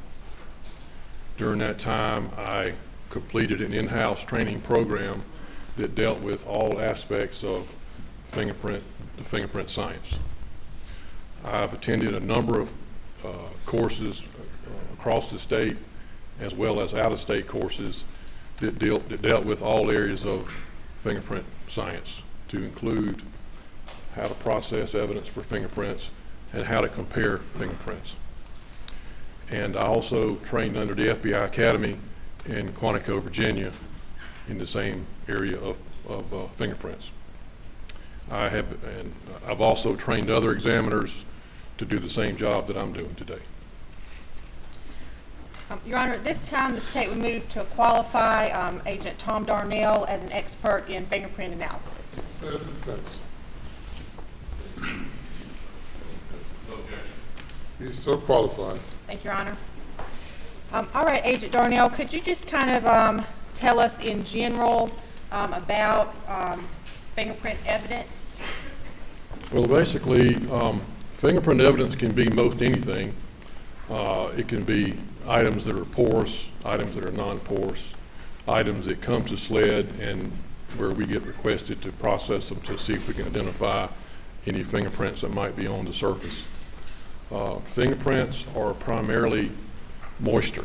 About 98% of the fingerprint that may be left on the surface is nothing more than moisture, perspiration, or sweat, if you want to call it sweat. And then once we determine the type of evidence that we have, then we try to develop it, we try to enhance any impressions that might be there. One thing to keep in mind is that in most cases, the fingerprints that we're trying to develop are invisible, basically. A latent print means just that, hidden or invisible. So it would require some enhancement. And what is the process of finding these hidden fingerprints? Well, we have several different techniques that we can use, everything from super glue fuming to alternate light sources to fluorescent dye stains to different chemicals that we can use. There's also the black fingerprint powder, which is still being used. We don't use a whole lot of that in our laboratory today, but we tend to go with the fluorescent dye stains and the different light sources. It just depends on the type of evidence that we're trying to process. And now you mentioned, was it, did you say super glue fuming? Yes, ma'am. Could you describe how that works? Super glue, what we do is we take the evidence, first of all, it has to be a non-porous surface. And can you give us an example of a non-porous surface versus a porous surface? Non-porous would be like a can, a gun, a cartridge case. Porous would be like paper, a paper cup, paper plate, a piece of like a handwritten note or a check or something like along that line. But the super glue is a commonly used process across the country, in fact across the world, and the super glue is simply heated and it creates a vapor or a fume, and that vapor will affix itself to any impressions that might be present on the surface. It enables us to see it better, and it also enables us to use a different technique or a different step of the process when it comes to trying to enhance the impression. Okay, and when that print, I guess, is revealed in the fuming process, what do you do to analyze the print? Well, once we get the print developed, we have it photographed. We have the luxury of having a photo studio within our laboratory, and we have a photographer that will document that for us photographically so that we can then compare it to any known standards that we may be asked to compare it to. So you would use the photograph for comparison purposes? Yes, ma'am. You don't do any kind of lifts of the print or anything like that? I've done lots of lifts over my career with the black powder and the clear tape, which is what most of you are probably familiar with. But in this case, black powder was not used. I was working strictly off of a photograph. So you did receive some items to test in this case for fingerprints? I did. I'm going to have you take a look at State's Exhibit 63, 64, 65, 66, 67, and 68. Were those 300 blackout shell cases that you received to process for fingerprint evidence? It is. Okay. And did you find any evidence on those cases? Actually, I did not. There was what we call, the result that I used with these items was that there was no fingerprint evidence was observed. Would you expect to find fingerprint evidence on buyer cases? We don't find a lot of developed prints on cartridge cases. It does happen. We do find fingerprints on cartridge cases, but just not a great deal.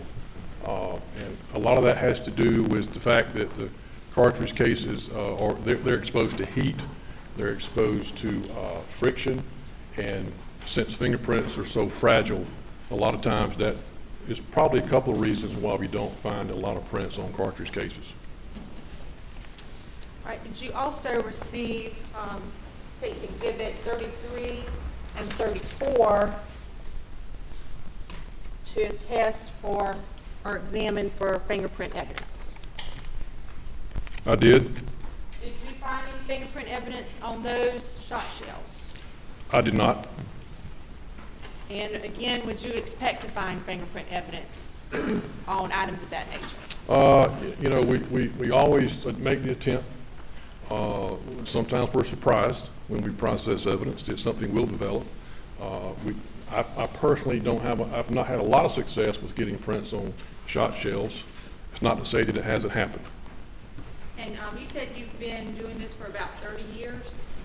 Yes, ma'am. And in that time, have you ever found yourself a fingerprint on a fired case or shot shell? I can't recall that I have developed anything that I can identify.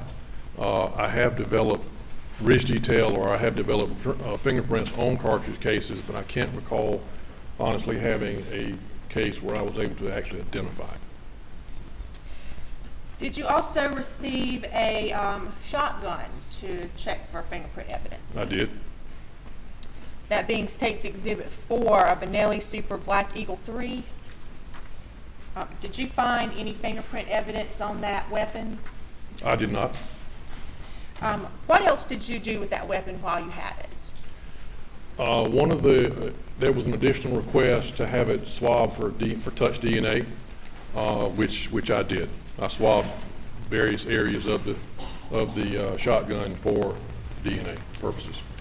And I will hand you State's Exhibit 307. Are those the swabs that you collected from that shotgun? Yes, ma'am. It has the date that I collected it. It has my name and my initials and on the envelopes as well as on the seal. Your Honor, at this time we move State's 307 into evidence. The swabs from the shotgun. I'm not sure which shotgun. From the Benelli that was recovered at the scene. Yes. No objection. It's admitted. And do you recall where on that gun you collected those swabs? Yes, ma'am. Could you tell the jury? If I could look at my notes real quick. I swabbed the trigger. I swabbed the rear stock, front stock, and the ejection lever on the shotgun. Yes, and that's the two areas that I swabbed. And why would you have swabbed those particular areas? Well, typically in a case involving guns, shotguns, pistols, we typically swab the trigger separately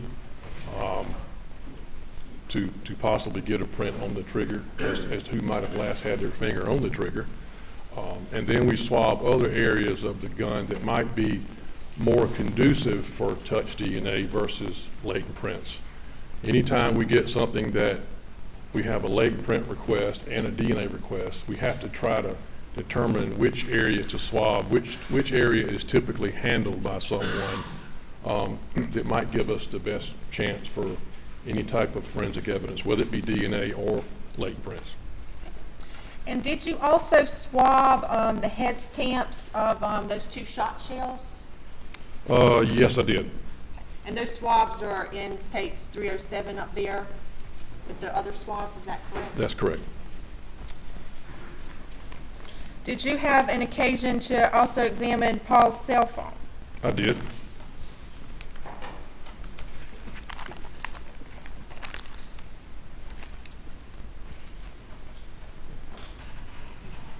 I'm going to hand you States Exhibit 309.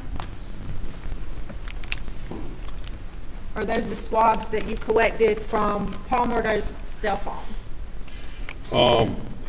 These are swabs that I took from a cell phone. I don't know for sure whose phone it was, but these are swabs that I took from the phone, which was my item 25. And could you refer to your report to tell us what item 25 is listed as? Item 25 is listed as a one iPhone cell phone, black in color with a clear case. Your Honor, at this time, the state would move to admit State's Exhibit 309. No objection. Did you also examine that cell phone for fingerprints? I did. Did you find any fingerprints on the phone? I did not find anything that I could identify. I found a very small amount of fingerprint evidence on the phone. The result that I had to render was what we refer to as no value for comparison, which what that simply means is that there was the evidence of someone's fingers having come in contact with the phone. There just was not enough detail, not enough clarity for me to be able to compare it to anyone.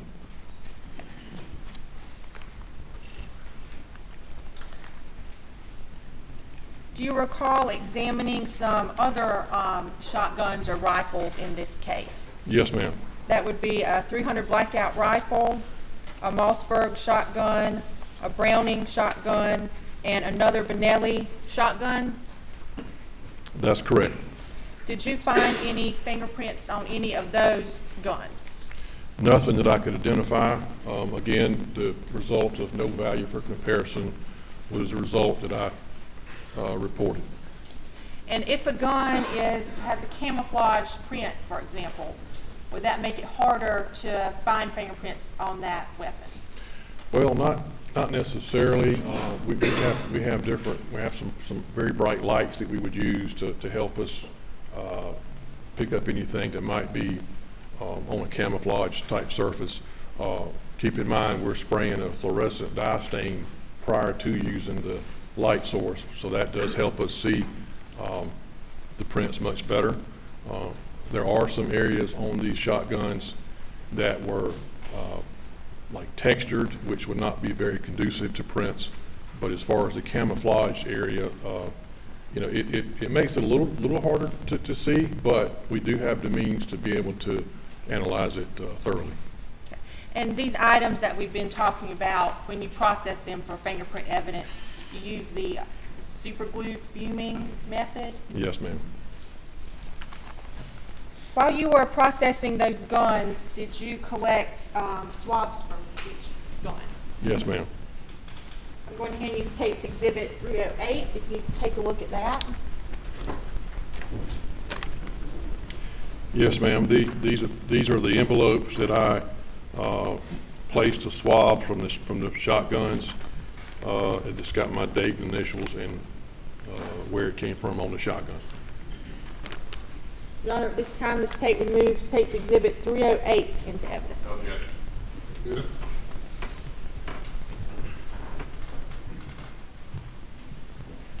Now, did you receive a 30-round magazine that was full of 300 blackout cartridges? I did. Did you test that item for fingerprint evidence? I did. Did you find any fingerprints on that magazine? It was, again, as the shotguns, it was all no value for comparison. What about each of the bullets that was in that magazine? Did you examine them in any way? Yes, ma'am. I took each one of them out of the magazine and processed all of them individually. Did you find any fingerprint evidence on those bullets? No, ma'am, I did not. And what did you do with these swabs that you collected? Once I collect the swabs, I allow them to air dry, and then once I secure them into envelopes, I seal them, put my date, initials, and then I package them up accordingly, and they ultimately wind up with the DNA department. I believe in this case, I took them down to our evidence control department, and then DNA will pick them up from there. All right. One moment, Darnay.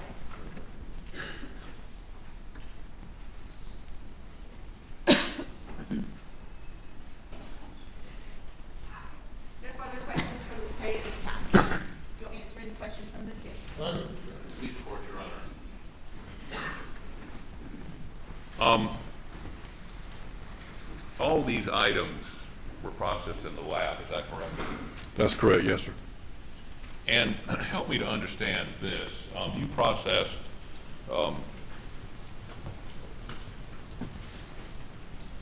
three shotguns. I believe that was right, yes, sir. You processed, were any of them loaded with shotgun shells? I don't recall them being loaded.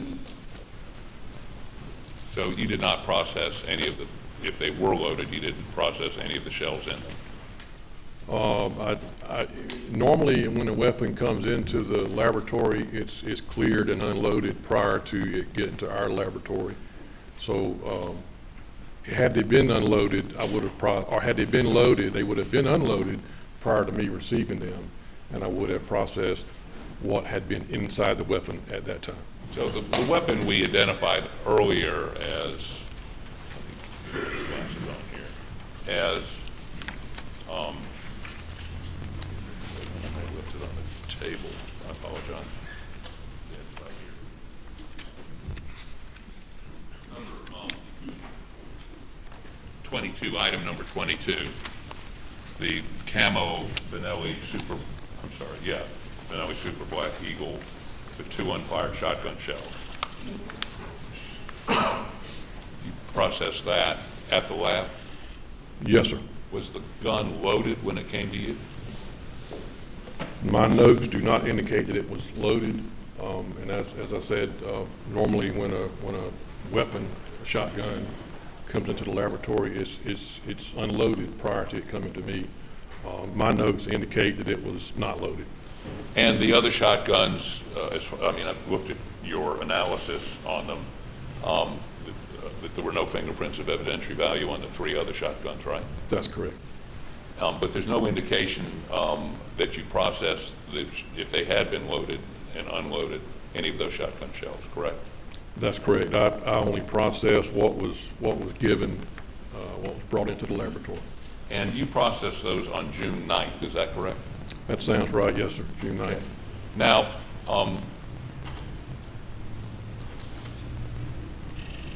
the cartridges, there's a bullet, and then there's a casing on a typical semi-automatic weapon. Were you ever asked to? You were asked to process the ejected cartridges that were involved in the murder, correct? The 308s. I mean, the 300 blackouts. Yes, sir. And those had been fired, and what you indicated that once a bullet or a shotgun shell had been fired, it heats up. Is that why you can't get a fingerprint off of it? Well, that would be one possible explanation. Heat, friction, they're on the ground. Weather can have an effect sometimes if it's raining or if it's hot or cold. There are lots of things that could have an effect on whether or not a print would be left. And I think your testimony is that, if not rarely, never found fingerprints on an expended casing. Is that correct? Well, I wouldn't say rarely, never. I know of cases in our laboratory that have been, where they have been able to identify prints on cartridge cases. It just doesn't happen very often, but it does happen. Okay, but then you processed a number of, there was a magazine with a number of 300 blackout shells that had never been fired, correct? Yes, sir. Bullets, I'm sorry. That's correct. And that's a piece of brass, right? Yes, sir. I mean, is a piece of brass conducive to fingerprints? Yes, sir. It can be, yes, sir.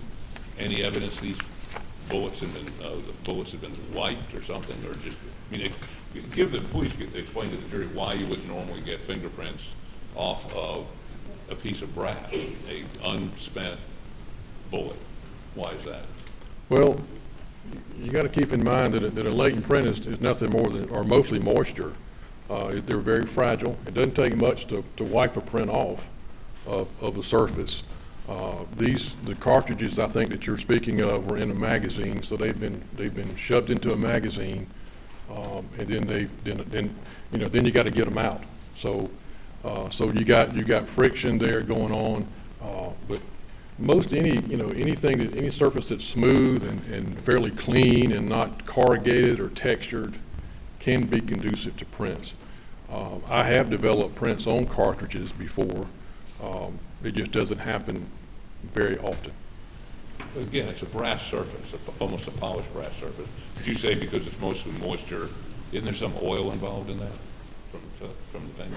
Or am I wrong about that? Well, you could have, as far as the, coming from your fingerprints, from the fingers, or Well, I from? mean, the finger, it's always just moisture? It's mostly 98 to 99% moisture. And then you might have some other substances mixed in there. But it's mostly just sweat is what's left behind. You do retrieve fingerprints occasionally, do you not? You find fingerprints on things? Oh, yes, sir. I've developed quite a few prints in my 30 years of doing this. And once you develop a print, you can compare it based on how many points you have to do a comparison to make a match? Well, there's no set number in this country where you have to have a certain minimum number of points. You just have to have a sufficient amount of clarity and to be able to determine that an impression was made by a certain individual. Okay. Did you ever go to the scene of these murders? No, sir, I did not. You were not called out that night? No, sir. So the forensic folks that went out there, to your knowledge, did they throw any powder down? Did they do anything to find any fingerprints that night? I honestly don't know. I did not look at their notes from their crime scene or what have you. I really had no real reason to. I was just asked to process the things that they brought. So let me ask you this. You got a doorknob right here. Doorknob. I just grabbed it to open it. It's brass. Would that leave a fingerprint? It's possible. You have to consider how much someone perspires when they touch something. You have to consider how soon after the doorknob was touched did someone else grab the doorknob, because a latent print is extremely fragile. It doesn't take much to obliterate a print. But you would check. If you were on the scene, you'd look.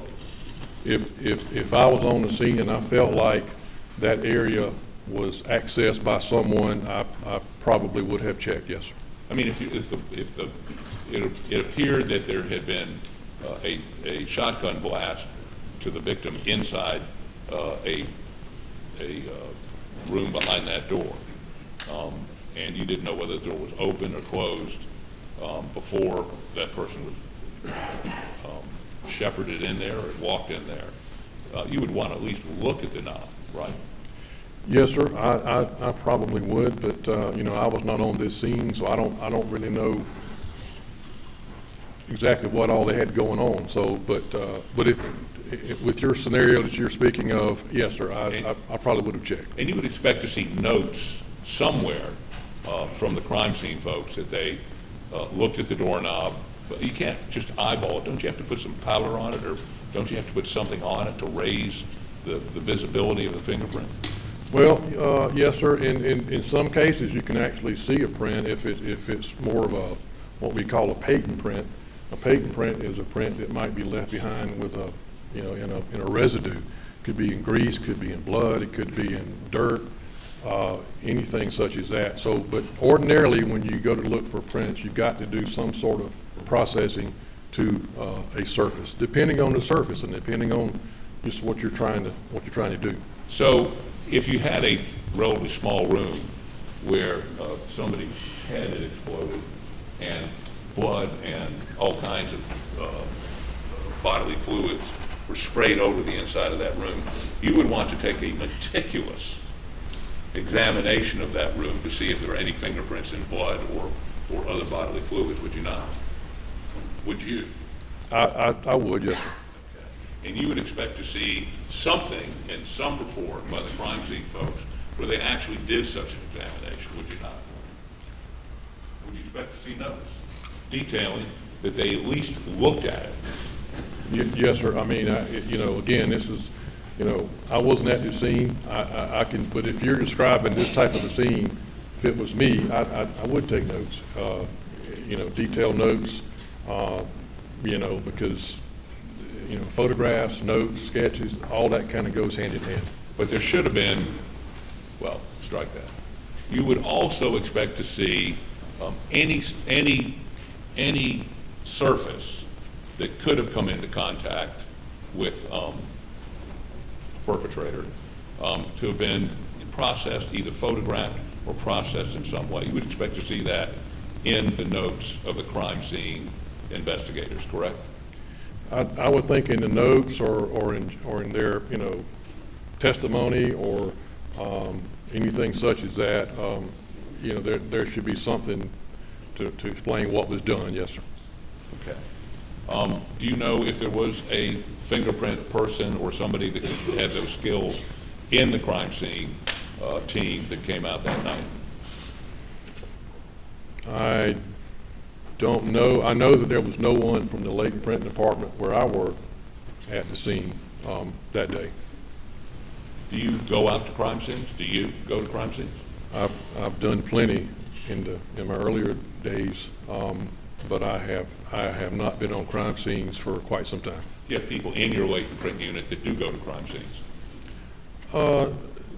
Not really. The latent print department, the way it was set up, we pretty much are in the laboratory setting, and we process evidence that comes in from crime scenes. We don't typically go to the crime scene. And so I guess if I'm summarizing this, everything they had you look at, you looked at in the lab. Yes, sir. And you found no, when I say identifiable prints, it sounds to me like you found no evidence of any prints. Well, I found anytime I report something as no value for comparison, that means that I did find evidence of fingerprints. It just wasn't enough to compare it to anyone. Anytime I say nothing was observed, that means there was nothing observed. So, I looked at all these. Other than the no value for comparison on the cell phone, that would mean you saw something but you didn't have enough to compare. Yes, sir, and it was no value. Keep in mind again, their legs are fragile. You've got weather involved, water, rain, that sort of thing. Certainly is detrimental to fingerprint evidence being left behind. So other than the cell phone, everyone else says no fingerprint evidence was observed. That would mean there was nothing, not even a partial, right? Yes, sir. Anytime that result is in the report, that's what that means, yes, sir. Other than the cell phone, you didn't even find any evidence of fingerprints, not a partial, not a smudge, not anything. Well, I believe there were some additional long guns that came into me where I did get no value for comparison, but the initial shotgun that came into me was nothing was observed, yes, sir. And the initial shotgun would have been number 22. Yes, sir, that's correct. Okay. Would it surprise you to know that Mr. Murdaugh was seen holding that shotgun, had actually retrieved it from his house, brought it down to the murder scene? Counsel's testifying. Response? I'm just citing evidence that the state's already put into evidence. I'm not testifying to it. These are facts that have been already established by the state. He's an expert. He can opine. Pardon? He's an expert, therefore he can give an opinion. The objection is overruled. Would it surprise you to know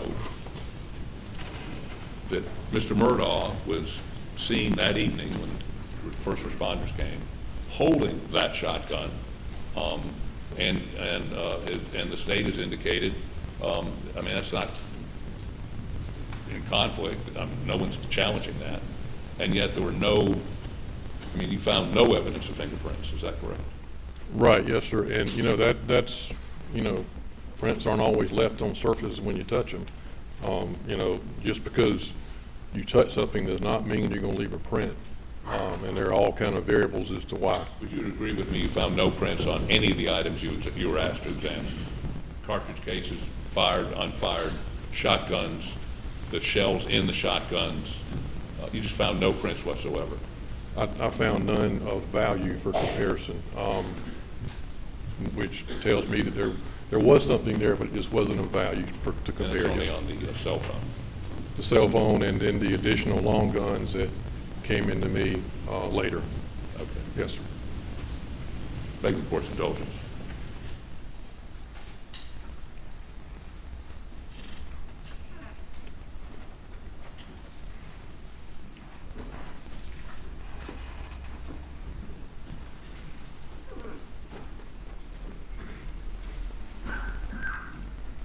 Thanks. There are no more questions.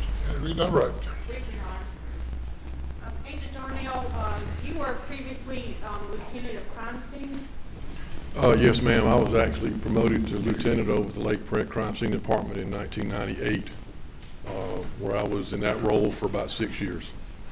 And in your experience in that position, are crime scene personnel trained to look for fingerprints at a crime scene? Yes, ma'am. Back when I was a lieutenant over the crime scene department, we used to do the crime scene, we did the printing, we did everything. Now it's two separate departments. We have a lake print department and we have a crime scene department. The crime scene department, as I understand it, they are trained in how to process crime scene, which would include how to process certain things on its own scene for fingerprints. In other words, if it was something that was large and not able to transport it back to the laboratory, they do get some training in how to process for prints. And with such a bloody scene, did you get any bloody prints in this case? I was not submitted any bloody prints in this case. Thank you. Nothing further from the staff. Thank you. Nothing further, Your Honor. Thank you. You may step down. Thanks, sir.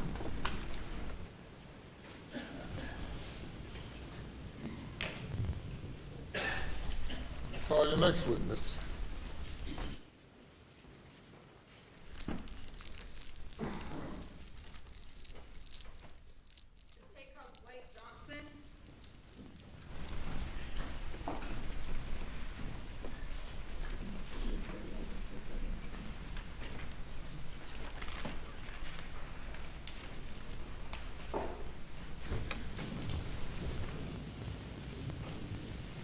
Put your left hand on the Bible, raise your right hand. Do you swear or affirm that the testimony you're about to give to this court to be the whole truth, so help you God? I do. Okay, thank you. Have a seat on the witness stand. Repeat your name and spell your last name for the record.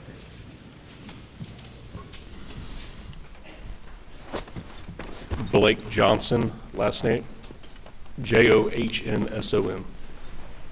Hi, Agent Johnson. Hello. Could you tell the jury where you work? I work for the South Carolina Law Enforcement Division. And how long have you been with SLED? Been with SLED a little over 5 years. And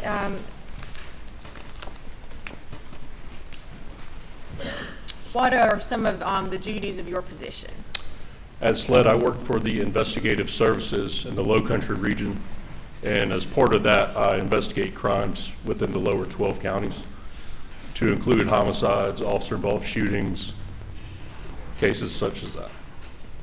And with your involvement in the investigation of Paul and Maggie Murdaugh's murders, did you have a chance to collect some buccal swabs in that case? I did. I'm going to show you what's been marked as State's Exhibit 338 and State's Exhibit 339. This one is a buccal swab that I took from Claude Rowe, CB Rowe. And That State's Exhibit 338. and this is a buccal swab that I took from Connor Cook. Okay. And how do you know you took these two buccal swabs? Because of the writing on the outside. This is the exterior envelope. If I open them, the one that I have side would be inside. All right. And how did you collect these buccal swabs? I was provided buccal swabs. They come two to a pack in a sterile pack. They're opened, and the inside between the cheek and gum of both subjects are swabbed. They're put back in the envelope and sealed. And sealed? Yep. Okay. They're sealed so nobody can tamper or alter those buck swaps? Yep, evidence tape is placed on the seal, and it's signed and initialed and dated. Okay. Your Honor, at this time, the state removes States Exhibit 338 and 339 into evidence. No objection, Your Honor. You're admitted. And Your Honor, we have no further questions for this witness. No questions. Thank you. Now Thank you, step Judge. down. The next witness. Lawrence Wiggins.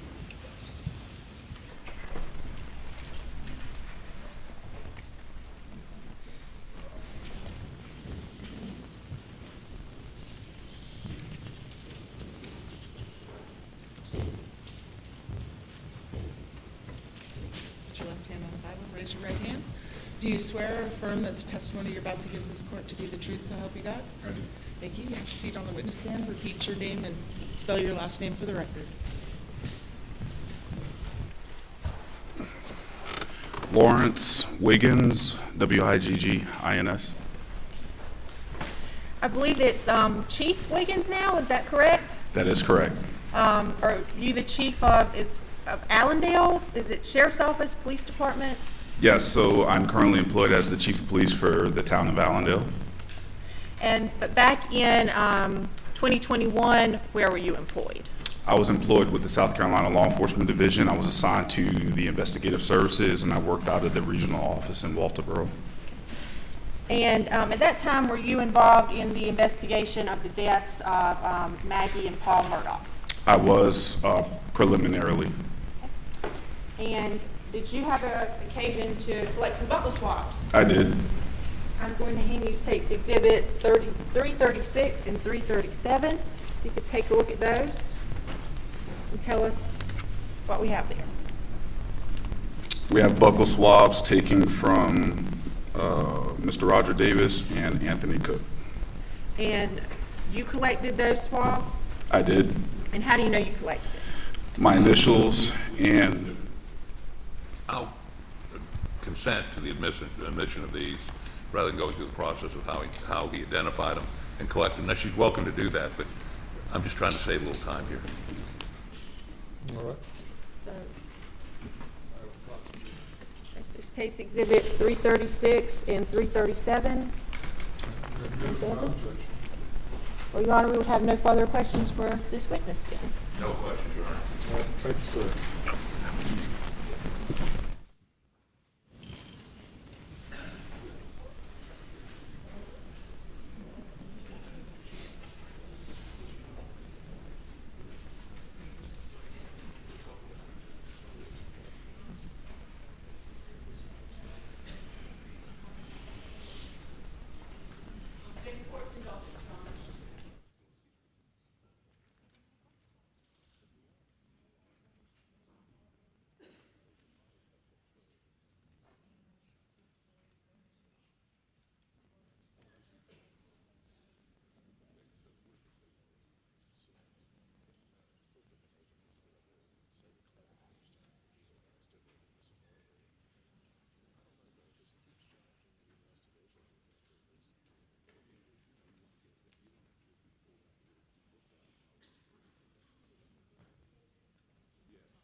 The State would next call Chandler Horney.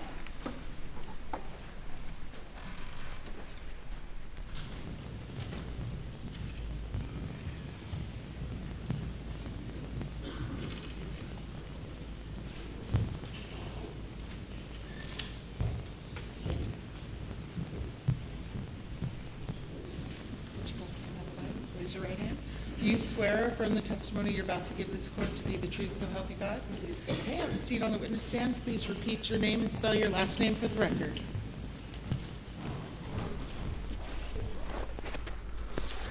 Hi, my name is Chandler Horney, Horney. And Agent Horney, can you tell the jury who you work for? I work for the South Carolina Law Enforcement Division. Okay, and what is your position there? I'm a special agent with the Vice Services Unit. Okay. And were you involved in the murder investigation of Paul and Maggie Murdaugh? I was. And did you collect some vocal swabs or in this case? I did. Okay. I'm going to hand you State's Exhibit 340. You will tell us what those are. These are the collected buccal swabs from Morgan Dowdy and Miley Altman. And how were those collected? They were actually collected by a coworker, Special Agent Anthony Sampson. In my presence, he took the swabs of the inside of both of these individuals' cheeks. And then when he took the swabs, he placed them in this envelope. Okay. And they were placed in bags that were sealed, not to be tampered with? Yes, ma'am. Your Honor, at this time, the State removes State's Exhibit 340 into evidence. No objection. Submitted. We have no further questions for the State. Sorry, Your Honor. Any questions? No, sir. Thank you. Step down. Thank you.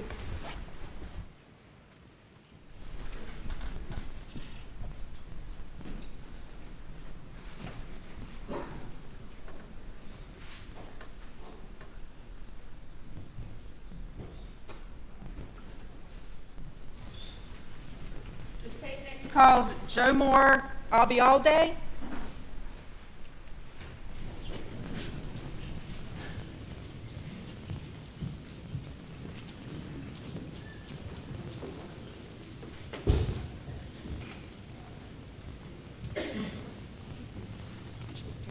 Raise your right hand.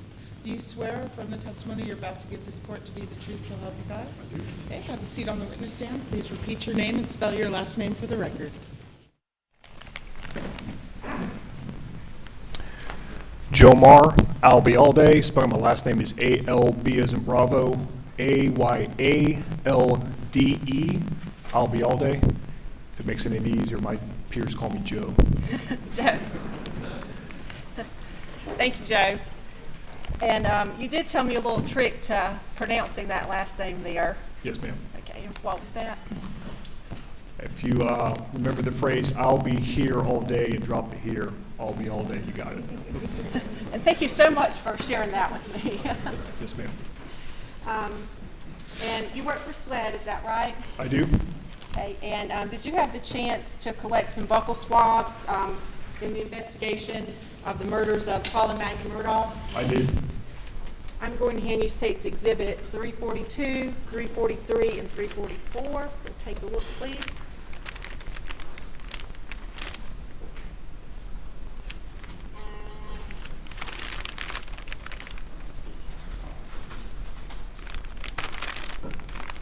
Yes, ma'am. Okay, and State's Exhibit 342 is a buccal swab you collected from who?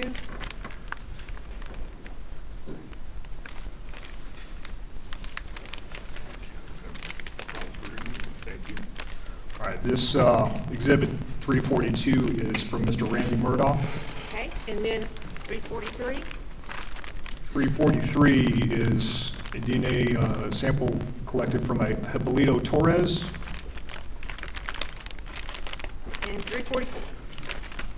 This final buccal sample was collected from his son, Alan Gonzalez. And how did you collect these buccal swabs? Yes, ma'am. These were collected via a DNA or buccal swab kit, which essentially is a swab, as a Special Agent Johnson explained to you earlier. So it's simply a swab from each side of the inner cheek, placed into a secured envelope, and then sealed in a evidence envelope, such as this one. It would be sealed so it was not tampered with, is that right? That's correct, ma'am. Okay. At this time, this tape removes tapes 342, 343 and 344 into evidence. Who says offense? Any objection? No, sir. Admitted without objection. Thank you, Your Honor. State has no further questions for the judge. Thank you. Cross-examination. Beg the court's indulgence one moment.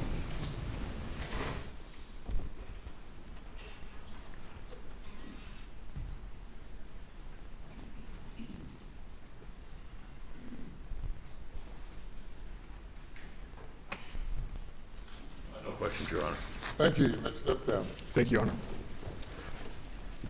Call your next.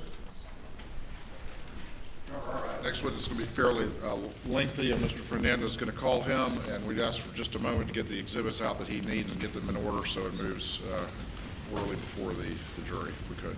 All right, ladies and gentlemen, we'll take a brief break.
Hang the jury.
Thank you. You may call your next witness. Thank you, Your Honor. May I please support? Yes, sir. State calls Paul Greer. Do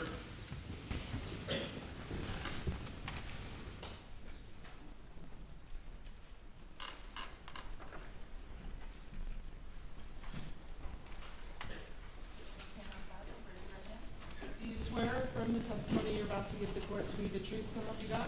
I do. Okay, please have a seat in the witness stand, repeat your name, and spell your last name for the record.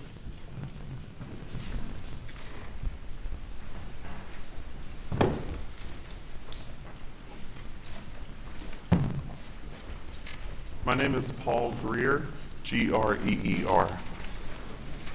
Paul, how are you doing today? I'm great, thank you. Take a moment to unpack your stuff if you need to.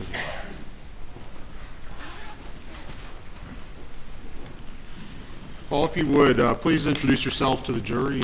Tell us a little bit when you graduated high school and where you went for education. Sure. My name is Paul Greer. I am originally from the upstate of South Carolina, went to school and graduated high school in 2009. Upon graduating high school, I attended the University of South Carolina and received a Bachelor's of Science in Biological Sciences from the University of South Carolina. Thank you, Paul. I'm going to ask you, if you would, to pull that microphone a little closer so we can all hear you. Yes, sir. Oh, thank you. All right, Paul, walk us through a little bit about your career. With whom are you currently employed? I'm employed at the South Carolina Law Enforcement Division, which is commonly known as SLED. All right, and tell us a little bit about your professional career. How did you get started at SLED, and what is it that you do there? Yes, sir. After completing my Bachelor of Science at USC, I began an internship at SLED in the Forensic Services Laboratory. I specifically did that internship with our Fire and Tool Mark department. I interned there for several months and ultimately achieved a position there in that unit.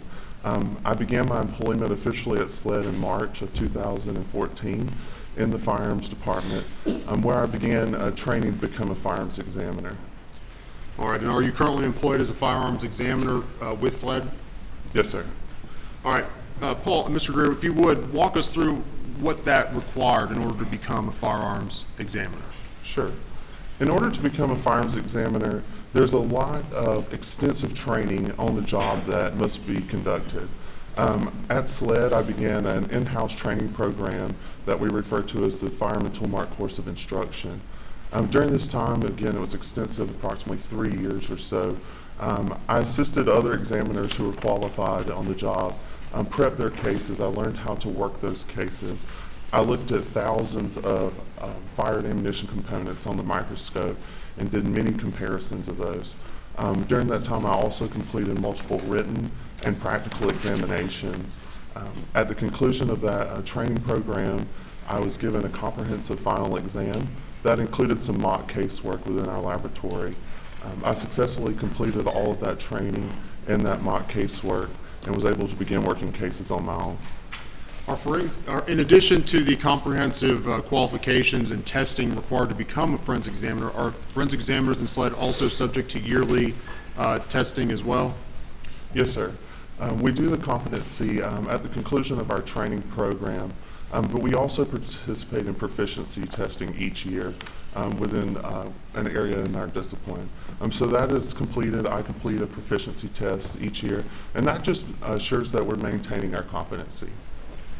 Thank you. Paul, are you a member of any professional organizations? Yes, sir, I am. And which one would that be? I'm a member of the Association of Firemen Tool Mark Examiners, which is also known as AFTE. Have you had any opportunity to attend additional trainings or conferences under the umbrella of firearms and tool mark examinations? Yes, sir, I have. Please explain a couple of those or a few of those, if you would. Yes, sir. AFTE hosts an annual conference each year, and AFTE, I might add, is an international organization. It's a group of firearms and tool mark examiners around the world, as well as other scientists and members from the academic world. We get together each year, and I attend that when I'm able in order to share information and see what's happening within the field of firearm and tool mark examination. I've attended several of those conferences, and I've also attended some regional conferences that have been hosted by the FBI laboratory in Quantico. And speaking of laboratory, is your laboratory accredited? Yes, sir, it is. And what is the accreditation it operates under? The SLED laboratory is accredited under ANAB. That is a national organization that follows ISO 17025 standards, and those are international standards. So our laboratory is operating within the same set of standards as other labs in the United States that are accredited with ANAB, and also those who follow the ISO 17025. And in order to maintain accreditation, is there an inspection process that ANAB requires?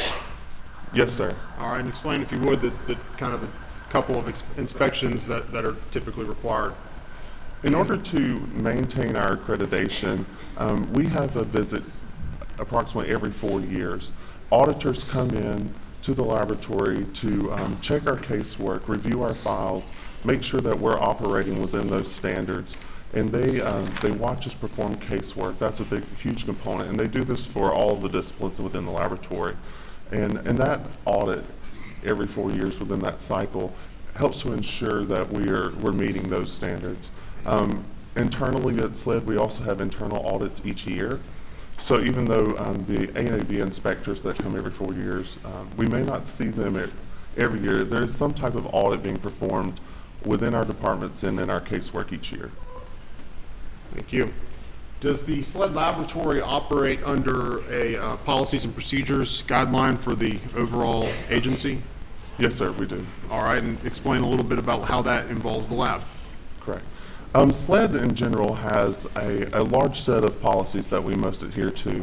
Within the laboratory, each department has a manual that they must follow that gives them information on how to conduct their everyday work and how to perform casework. Additionally, and following the ANAB accreditation, we have a SLED quality manual that is specifically for the laboratory. We must follow that as well, and those are all guidelines to help us to conduct casework. And in addition to the SLED quality assurance manual, would there additionally be a SLED firearms department manual that you have to comply with? Yes, sir. There is a firearms manual that we must follow. Okay. Just very briefly, please explain what that involves. Yes, sir. That again is just a document that gives us information on how to conduct our day-to-day casework, what to do with evidence, how we should examine that. It also gives us information into our training program, any type of calibration or measurement references that we need to consult for our equipment that we use. All of that information is contained within that manual that we have to follow and can reference. All right, and if you would, please explain to the jury what firearms identification, generally the subject matter, what that is. Sure. Firearms identification is a discipline in forensic science where our main objective each day is to examine those fired ammunition components. So imagine a fired cartridge case or a fired bullet, and we're looking at those in order to determine if they were fired by a specific firearm. Thank you. How long again have you been working in the SLED laboratory? I've been employed in the firearms department at SLED for almost 9 years. And have you had an opportunity to testify in court such as this? I have. Would that be both state and federal courts? I have testified in state and federal courts, yes, sir. Approximately how many times, or do you know how many times? Approximately 27 times, yes, sir. Your Honor, at this point, the state moves to admit Mr. Greer as a firearms and tool mark examination expert. Your Honor, no objections to his qualifications. He's so qualified. Thank you, Your Honor. All right, Mr. Greer, I'd like to take the moment to kind of educate the jury a little bit on firearms. Yes, sir. And if you would, please tell us a little bit about the, well, first of all, are you familiar with the two kind of cartridge rounds we're going to primarily be talking about today? Yes, sir. And are you familiar with the two kind of firearms we're going to generally be talking about today? Yes, sir, I am. All right. If you would, please give us a little, an intro to firearms, beginning with perhaps the shotgun. Tell us what makes that a unique type of firearm and how it generally operates. Yes, sir. In general, a firearm is a mechanism that propels a projectile through the combustion of gunpowder. As he was stating, there are several different types of firearms, and one of them is a shotgun. A shotgun, if you imagine, is a long gun, typically that is designed to be fired from the shoulder, and that has a smooth bore. And what the bore is just the inside of that barrel, so there's no rifling inside that barrel typically. A shotgun is also different than maybe a handgun that you may be familiar with, and it fires shot shells. And a shot shell is a cartridge, if you will, that could be plastic or metal that can contain multiple projectiles or a single projectile. When you said barrel, smooth bore, and rifling, would rifling mean sort of the interior of the barrel where the bullet exits is spiraled inside? Correct. That rifling is in barrels in order to give a bullet that's traveling down that barrel its rotary twist and spin, so that way it can travel to a target or its destination. And does that rifling assist in the bullet traveling in a straight line consistently? I'm sorry, can you repeat the question? The rifling, spinning the bullet, making it go out, does that allow it to travel in a straight line? Yes, that rifling that's inserted into that barrel, if you'll think of kind of like a quarterback throwing a football, it helps it give it that nice spiral so that it can travel more efficiently. And kind of the opposite of that would be the smooth bore of a shotgun. How does that affect the pellets or the BBs inside of the shotgun? So in a typical shotgun, you don't have that rifling that gives it that spin or twist, but that's not the design of the shotgun. So when those pellets or a slug or whatever is traveling down the bore of that shotgun, it is just traveling out the barrel based on the combustion from it firing. And if you would please describe to us what type of ammunition a shotgun will shoot. Typically, you use a shot shell. That can be made of some type of plastic. Typically, we see that with some type of metal head on it. Inside that shot shell, there can be multiple projectiles. You hear of pellets. We think of birdshot, buckshot. That's what would be inside of a shot shell. Also in there may be other components. That could be plastic or some type of paper material, and that would be a wad. And those have different jobs within a shot shell. Those can be to protect the pellets, to keep them together as they travel, to provide some type of cushioning between those pellets and the powder. So they all have different various purposes inside that shot shell. Mr. Greer, did you bring with you some demonstrative items to kind of just demonstrate generically what you're talking about in a shot shell? Yes, sir. All right, can I see that real quick? Yes, sir.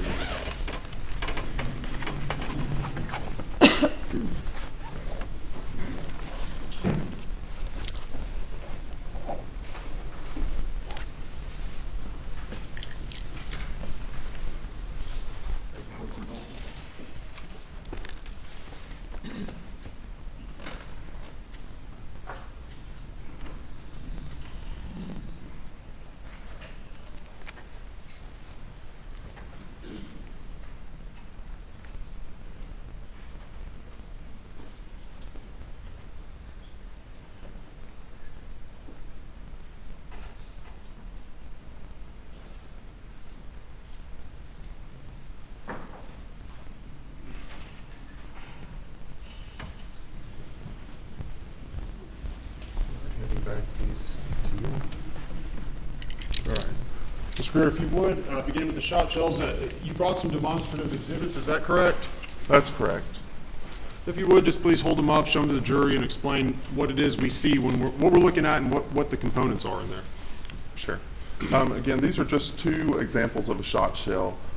Here you have a plastic body there of the shell with a metal head. On this end of it, that is the end that's going to be up against the breech face of the firearm. And in the middle, you'll see a small circle. That's the primer area, and that's what's going to be struck by a firing pin in a firearm so that it will fire. That's what's going to detonate inside the shot shell to cause it to be fired. Out this end, you see it's crimped on this end.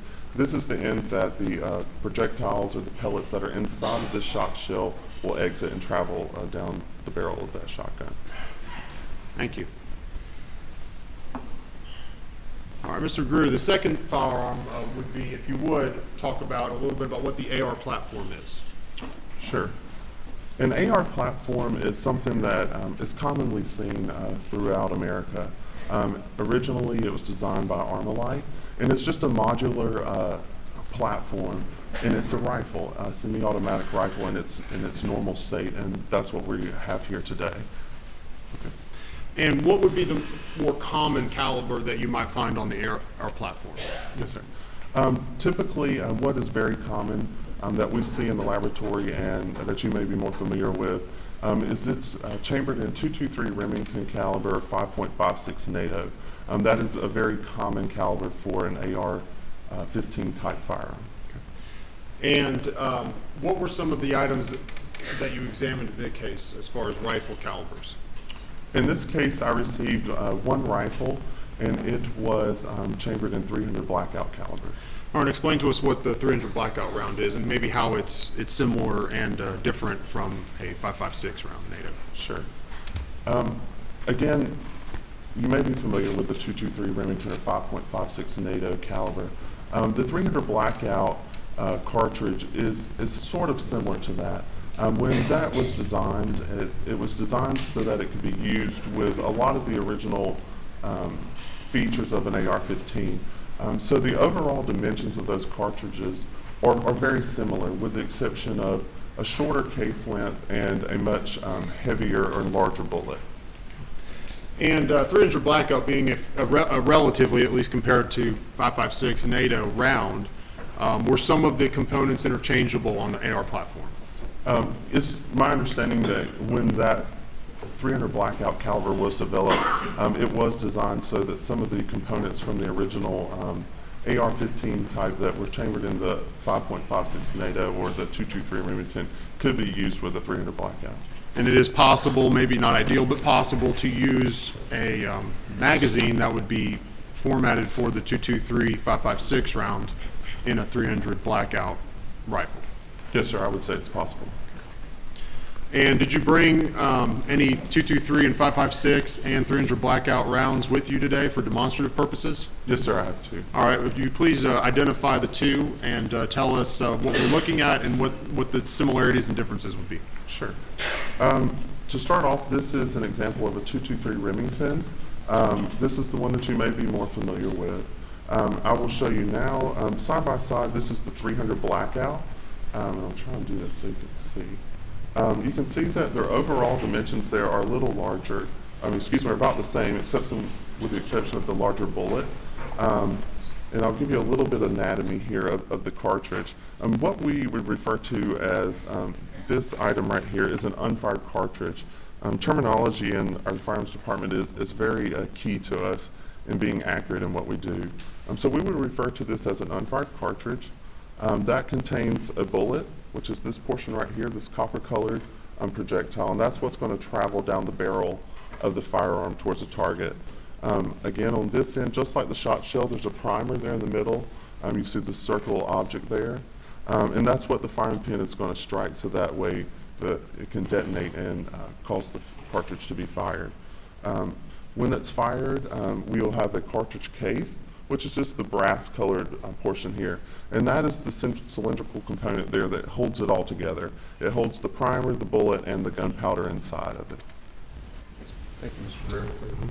Permission to approach, this is for demonstrative purposes. I'm going to put it on the attention, you have a little video screen there. Let's see if this will work.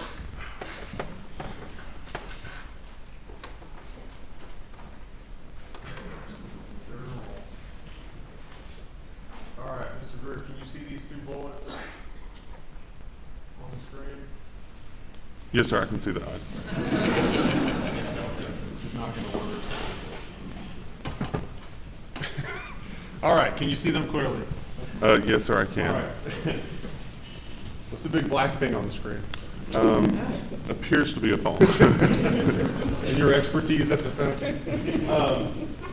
The two rounds we see there, the top round, can you identify which one that is?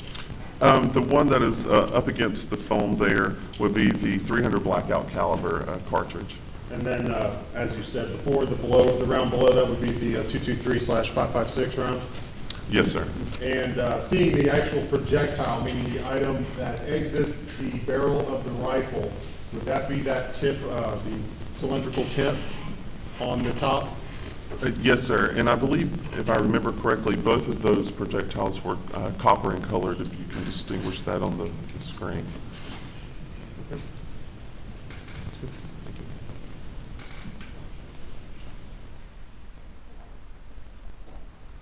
And I don't know if you mentioned it, but I'll ask, as compared to each other, does the 300 blackout have a higher grain typically than the 5.56?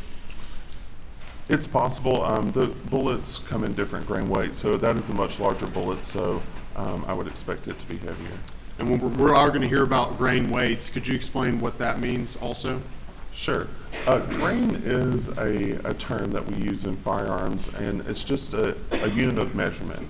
So when we measure our projectiles, we are going to measure those in grains. And just as a common way to relate to that, if you imagine 7,000 grains, that's equivalent to approximately a pound. Thank you. So measurements and bullets are done in grains, basically. Yes, sir. That's what we refer to them in.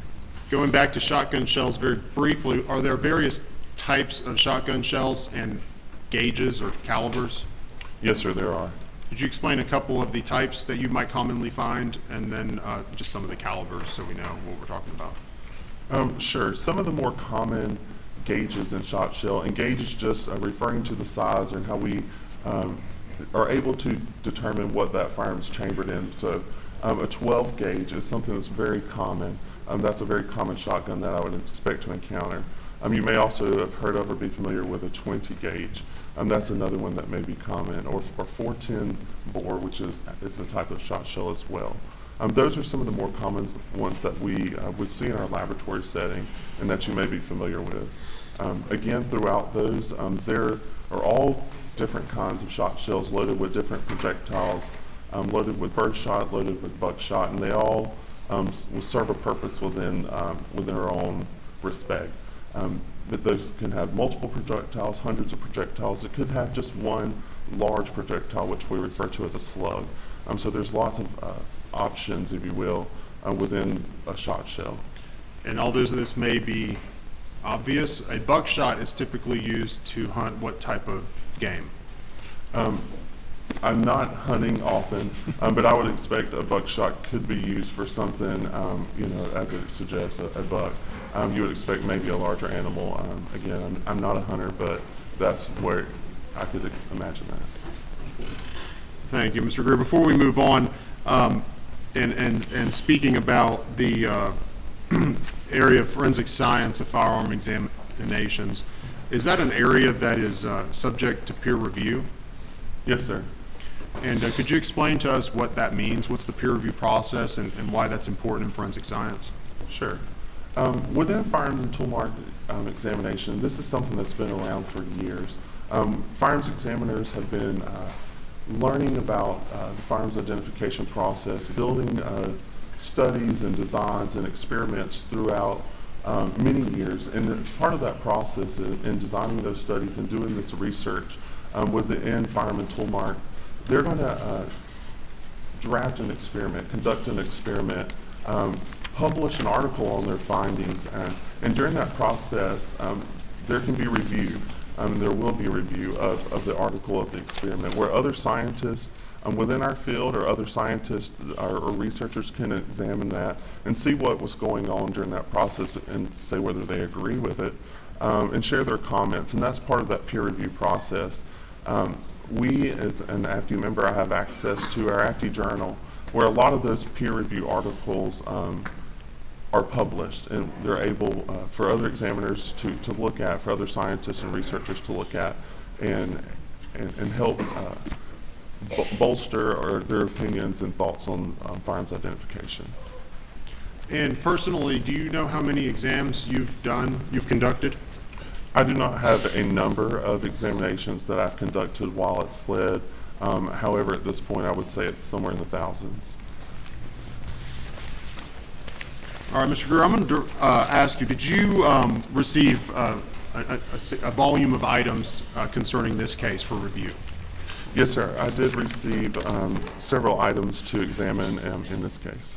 And generally, did you have an opportunity, we're going to go through those items very shortly, but did you have an opportunity to, in general, review a significant amount of items for identification, possible identification? Yes, sir. Okay.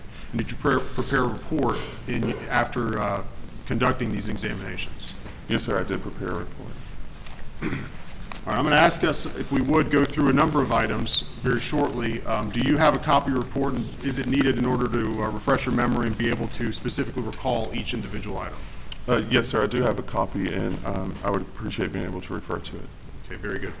And prior to your testimony today, have you had an opportunity to, well, first of all, generally when items are submitted, do you know anything about the case? Generally, when items are submitted to the SLED laboratory, I do not have information about the case. I do not. Prior to today's testimony, have you familiarized yourself, at least very briefly, with the layout of the scene of the crime? Yes, sir, I have. And what, specifically paying attention to what on that crime scene layout? I reviewed a crime scene layout in relation to where some of the marker numbers were that are listed in my report. Those just reference numbers, and I reviewed where those were in relation to the crime scene the evening where the two bodies were. And is that just to assist us when we reference item number X, Y, or 1, 2, or 3? It allows us to then to testify as where that was located. Yes, sir. It can. All right, Agent Greer, I'm going to go down the list of items, and I'd like you to identify the item that was received for me, beginning with item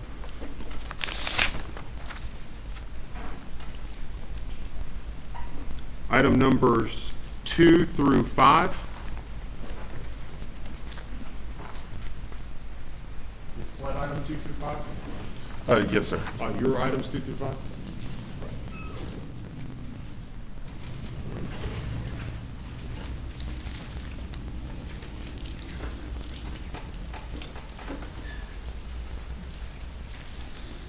Did you conduct a review of that item?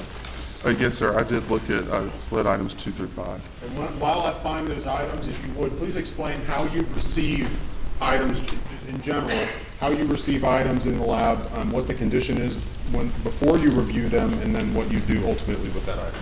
Correct. Yes, sir. So as items are submitted to the SLED laboratory, those can come from agencies all over the state, to include our own SLED crime scene department. Those items are given assignments for multiple departments depending on what the requesting agency is asking to have completed. We are a full-service laboratory, so sometimes the evidence has to travel through to other departments before it arrives to me in the firearms department. Typically, if you want something like latent prints or DNA to be processed on those items, it would go there first, because when I get the item, I may decontaminate it or touch it, and those prints or DNA may not be relevant anymore, because you would find me on it. Evidence travels throughout the laboratory to those departments and through our evidence control department. I receive those items either from those analysts or from our evidence control technicians. And when I receive that item and before I begin my examination, I want to make sure that the item is submitted to me in a manner that I can tell that it's not been tampered with.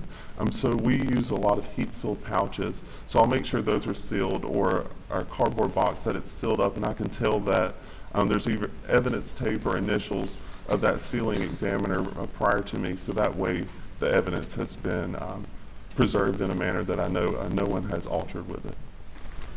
And just so we're clear, thank you, Mr. Greer. Just so we're clear, when I refer to items, sometimes I'll say items 2. Does that refer to the items that you received them as a SLED designation? Yes, sir. One other thing about the SLED laboratory, when evidence is submitted to the lab, it receives its own unique lab number that's specific to our laboratory, and it also receives new item numbers, and that's so we can track it throughout the laboratory, and our analysts throughout the lab can report and identify those clearly. Thank you, Mr. Greer. I'm going to hand you what's been entered into evidence already as States Exhibits 63 through 68.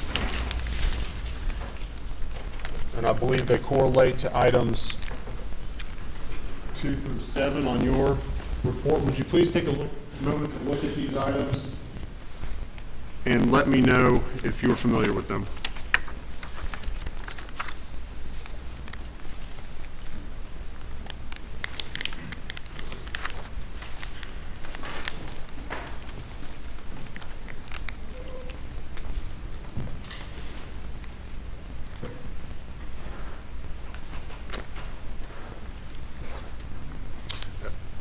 When we receive these items, I do mark the packaging, and I'm also looking for my heat seal pouch, and this is how I package the evidence after I examined it. So I'm just confirming that I see some of the information on these items.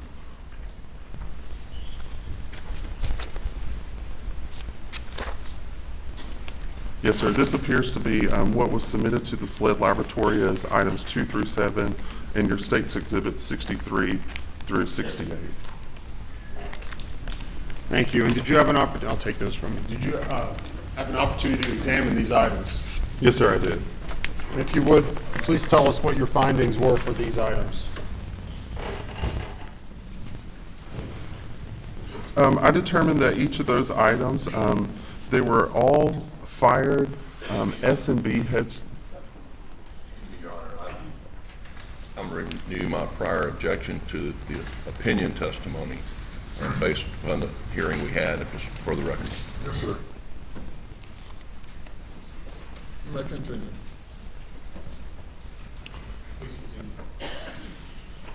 I determined that each of those were one fired S&B head stamp 300 blackout caliber cartridge case, and that was items 2 through 7. That's what each of those items were. Mr. Greer, an item on the screen in front of you would be what's marked as States Exhibit 63. Is that representative of the collection of items that you reviewed in that batch? Yes, sir. All right. 300 blackout round. Were you able to see the head stamp on it? And I can give you back one of the items if you would. Were you able to identify the head stamp and who the manufacturer of that round was? Yes, sir, I was. All right. Who was that? The manufacturer of items 2 through 7 was Cellier and Bellow, and you may hear that referred to as S&B. 300? Yes, sir, and head stamp 300 blackout.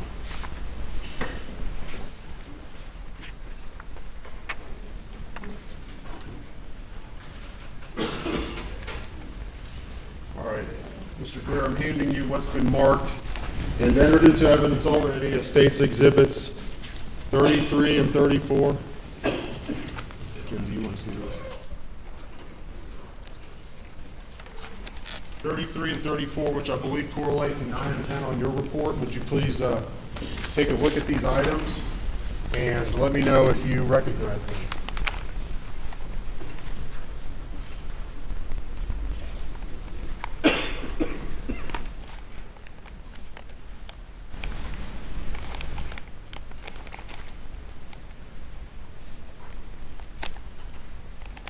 Yes, sir, I do.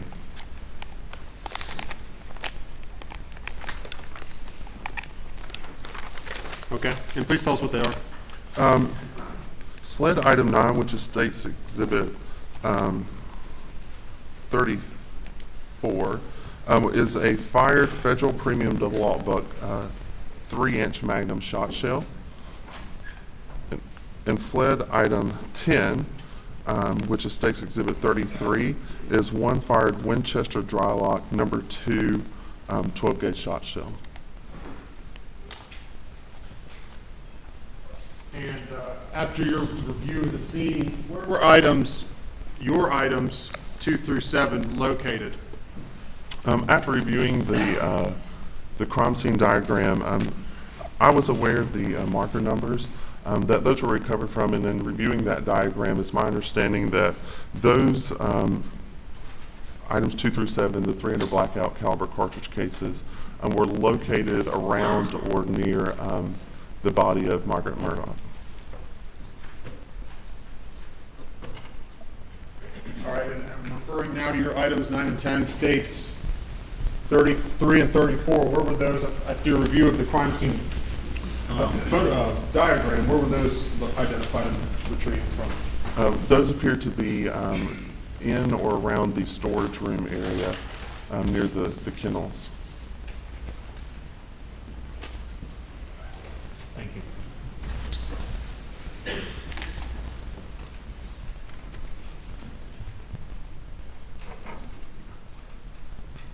I'm putting these two up on the screen. Mr. Greer, are these the items you just testified to having examined? Yes, sir, they are. Okay, thank you.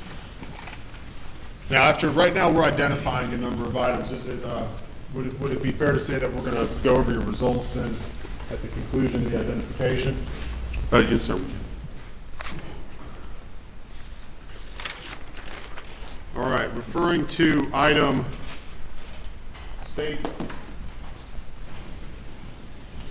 State's Exhibit number 4, your item number 22, would you please direct your attention to that? Yes, sir.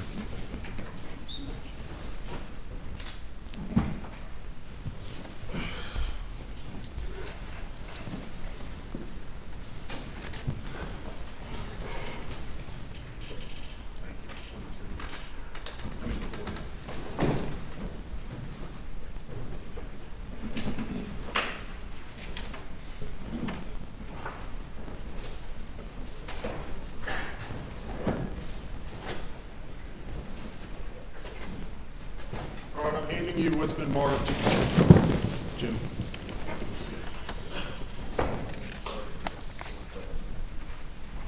Handing you what's been marked as and entered into evidence as State's Exhibit 4.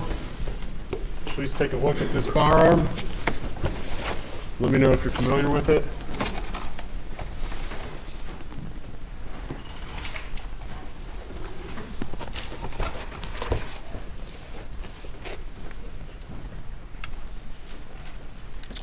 Ladies and gentlemen, this firearm is unloaded. It's safe for me to handle. I will keep it pointed in a safe direction here. I'm going to look for some of those identifying marks that I placed on this shotgun. Yes, sir, I do recognize this shotgun. All right, tell us what that gun is. This shotgun was determined to be one Benelli model Super Black Eagle 3 semi-automatic shotgun and 12 gauge with a serial number of U573210E17. Thank you. Was there anything that accompanied State's Exhibit number 4? Yes, sir. Also submitted with that firearm was an accessory, which was the sling, and one unfired Federal Premium Double Alt Buck 3-inch 12-gauge shot shell, and one unfired Winchester Super X Game Load 16-gauge shot shell. Now, I think you just testified that 12 gauge, this shotgun is what gauge? That is 12-gauge shotgun. And I think you just mentioned that loaded in it was a 16 gauge. Could you explain what the process was ejecting? Is that the proper gauge for that shotgun? No, sir. That the unfired ammunition, as it was submitted to me, was received in another package. I did not remove it from that firearm. However, a 16 gauge would not be correct for use in that firearm. Did you have to manually remove it from the shotgun? It was already removed when I received it. I'm handing you what's been marked as as states and entered into evidence as States Exhibit 250, sled item 8.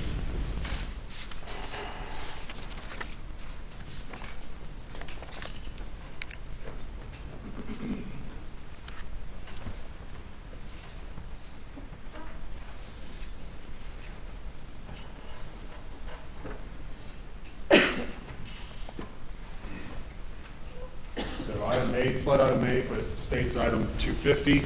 Take a moment to review it and let me know if you are aware of what it is.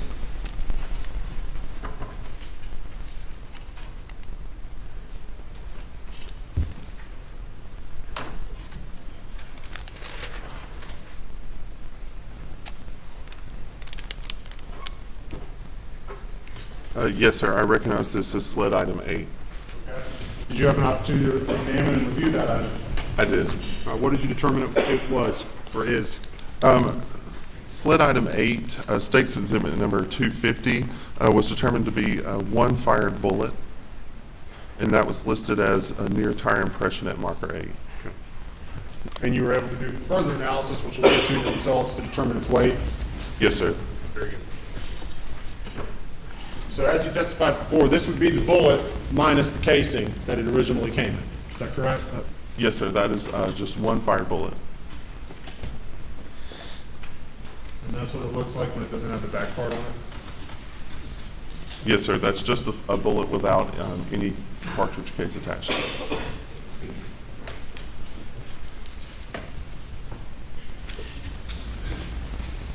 All right, Mr. Greer, I'm going to direct your attention to States Exhibit number 20, sled item 14.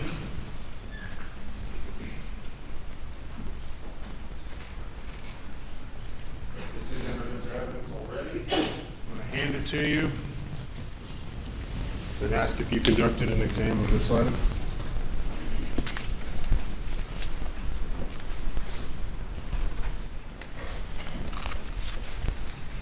Yes, sir, I did.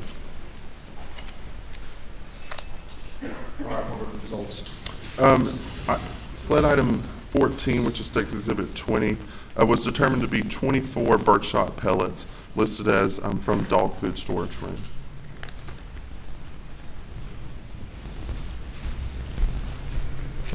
And can you repeat it for my purposes? These were pellets from what? Yes, sir. 24 birdshot pellets, listed as from dog food storage room. You testified before and you presented what a shotgun shell looks like. Would that be what's inside a shotgun shell ultimately? Yes, sir. That would be an example of birdshot pellets that would be loaded into a shotgun shell.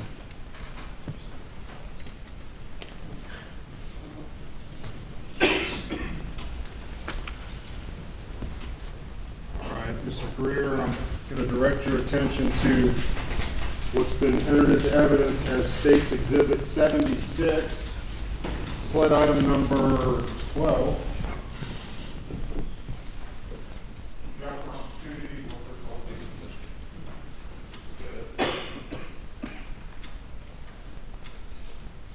Did you have an opportunity to review this item after you take a look at it?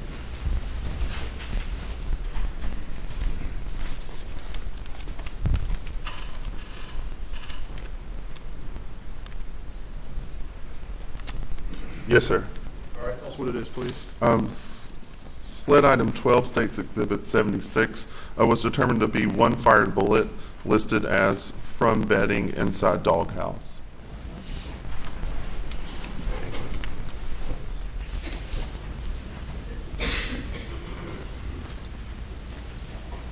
I'm going to direct your attention to States Exhibit 102, sled item 11.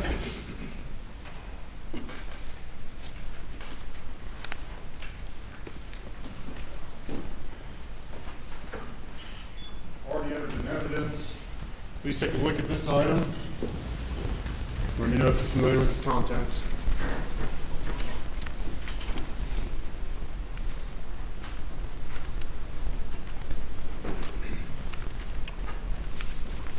Yes, sir. This is sled item 11, States Exhibit 102, and that was determined to be one fired bullet jacket fragment, 3 bullet jacket fragments, and 1 piece of lead, listed as defect in ground gravel marker 13. Thank you.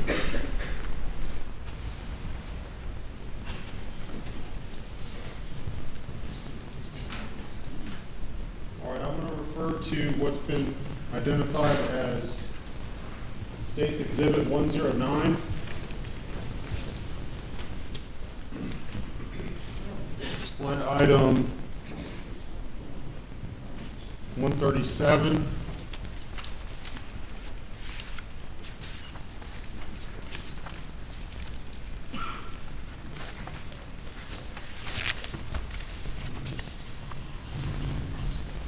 Please review this item and let me know if you recognize it and if you performed an examination of it.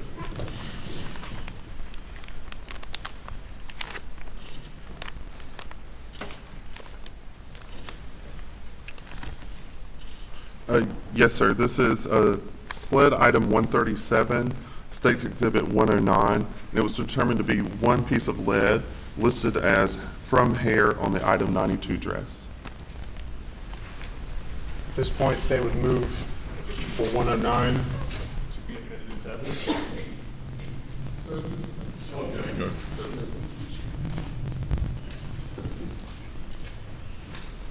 Moving on to State's Exhibit 110, which is slide items 67 and 68. I'll be representing to that.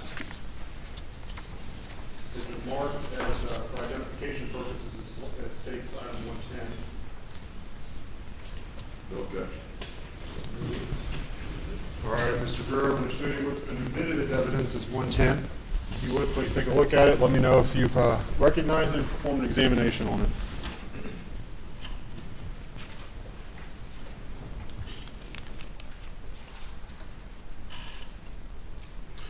Yes, sir. State's Exhibit 110 represents two sled items. Sled item 67, which I examined, determined to be 48 birdshot pellets listed as from left shoulder and head of Paul Murdaugh at autopsy. And sled item 68 was one piece of plastic listed as from left shoulder and head of Paul Murdaugh at autopsy. When you say where it's from, that's because that's what was identified on the item when it was submitted to you for review? Yes, sir. That's solely based on how it was logged into our system by the submitting personnel.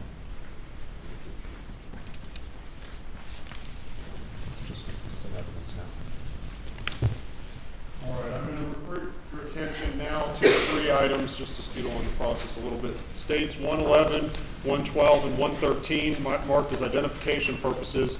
Sled item 69, 66, and 104. So if you please take a look at those in your items in your report. I'll be right with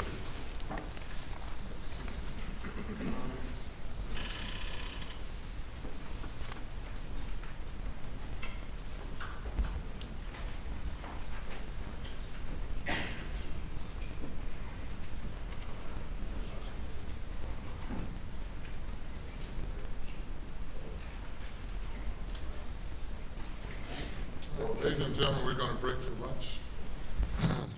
We will resume in 1 hour and 15 minutes, 2:45. All right.